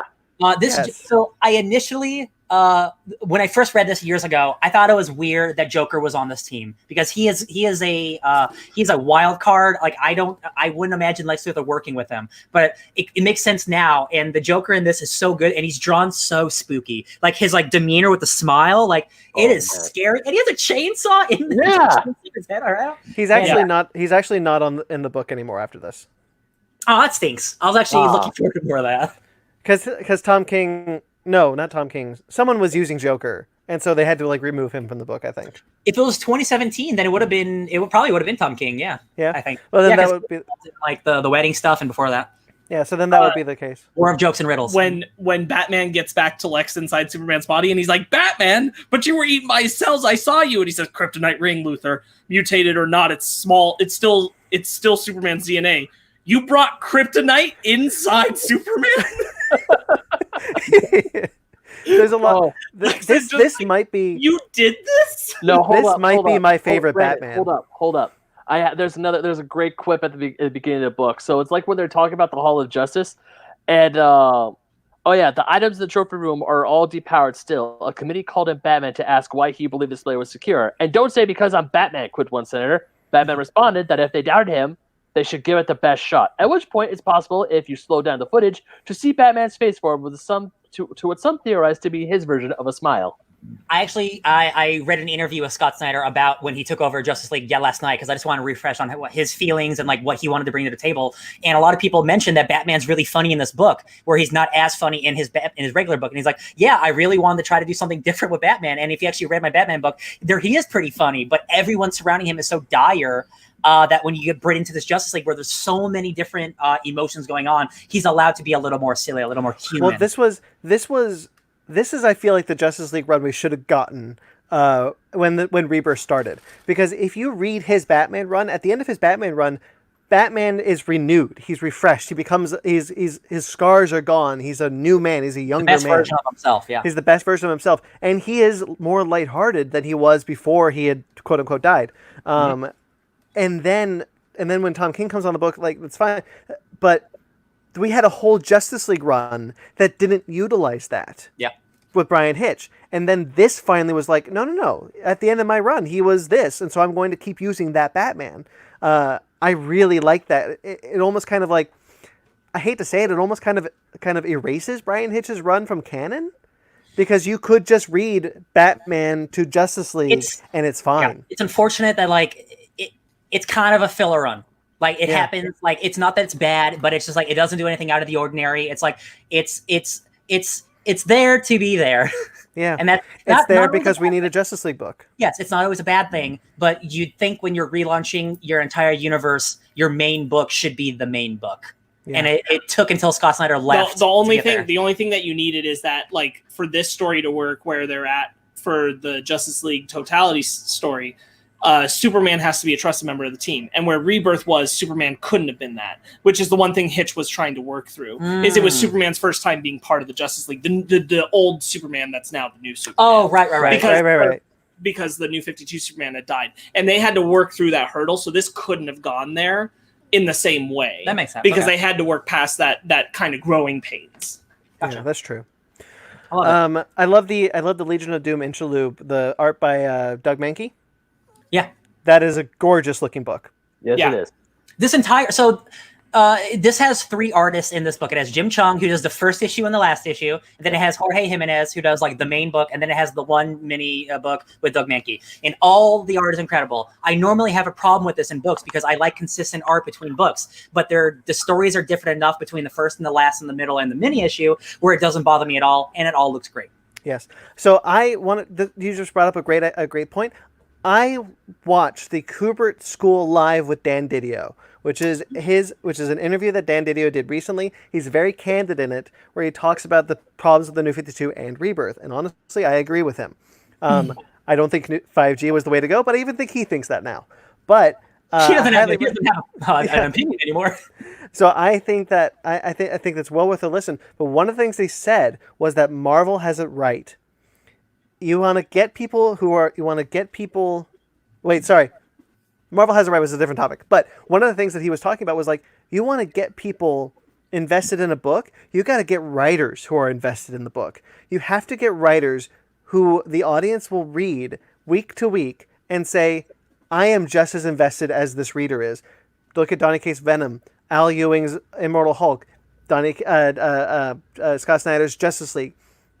You care about these books because you know that the writers are there for the long haul, that they are telling a story they are passionate about. And so you keep coming back month after month because you see that passion. And that's one of the things I think that a good run will do. And I think that's what helps the art issue, because the art, while it does fluctuate between artists, each artist is as passionate as Scott Snyder is, because Scott Snyder is clearly passionate about the story he is telling. Jim Chung, who did issue 1 and issue 7, and I think he does more after this as well, right? Does he do more? Okay, so Jim Chung was a Marvel artist he was exclusive for years, and this was the first thing he did at DC. And I was reading Young Avengers yesterday, which came out in 2005, and Jim Chung was drawing that in 2005, and his art has only gotten better and more beautiful, and like that dude has always been a superstar. So I'm so glad that he's doing, because I've never seen him draw Superman and Batman before, and now like that dude's killer. All this stuff's great. Yeah. I love it. I love the designs for everything. When you see what's in the Totality, his designs for that is gorgeous. Oh, gorgeous. Yeah. I can't wait for you guys to read the rest of it. Anyway. Heck yeah. I think that's. Anybody else got anything more to add? Nope. No. It's a shame it took literally over 10 years before we got another great Justice League run.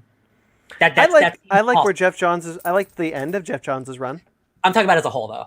Oh yeah. I think his first couple arcs are pretty mediocre. I think they're the baseline of like, wow, this is definitely a Justice League comic book. Yeah, I agree with that. Dark stuff is like dope. That stuff's that's where it gets. Yeah, too bad it's at the end. Yeah, that's why I stopped buying the book too. Was right before. Yeah, I know. All right.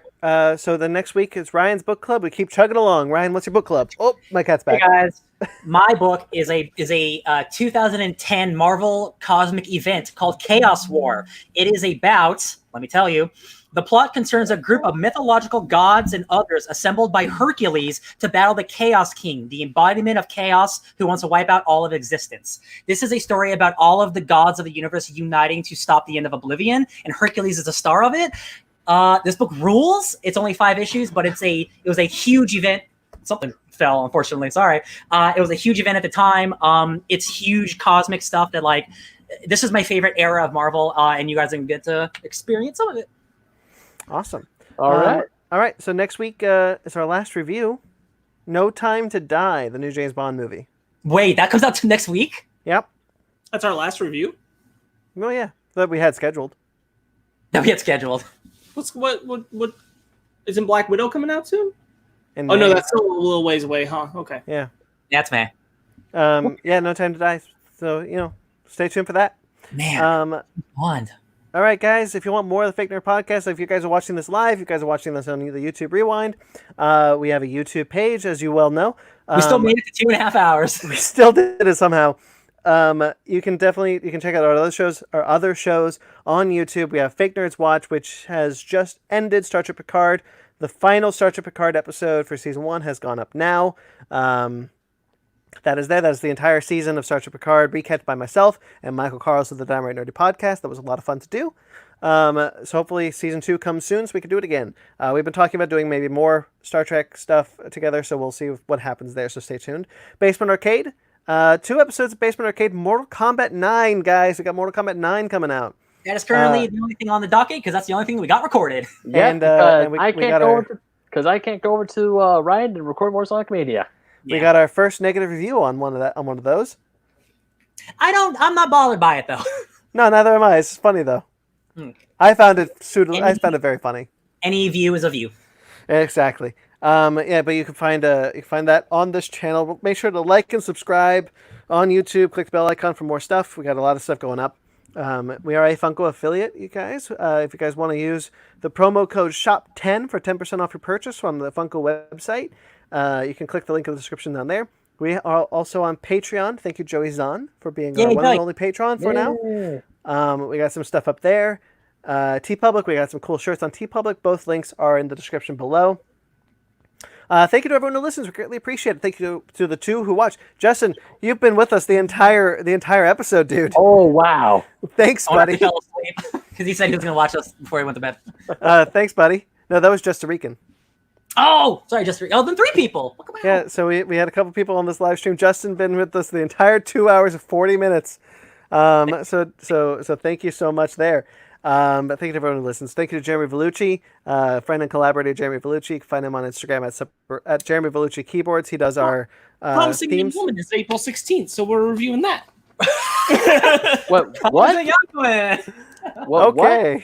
I did not hear that. What? Promising Young Woman, April 16th. Oh.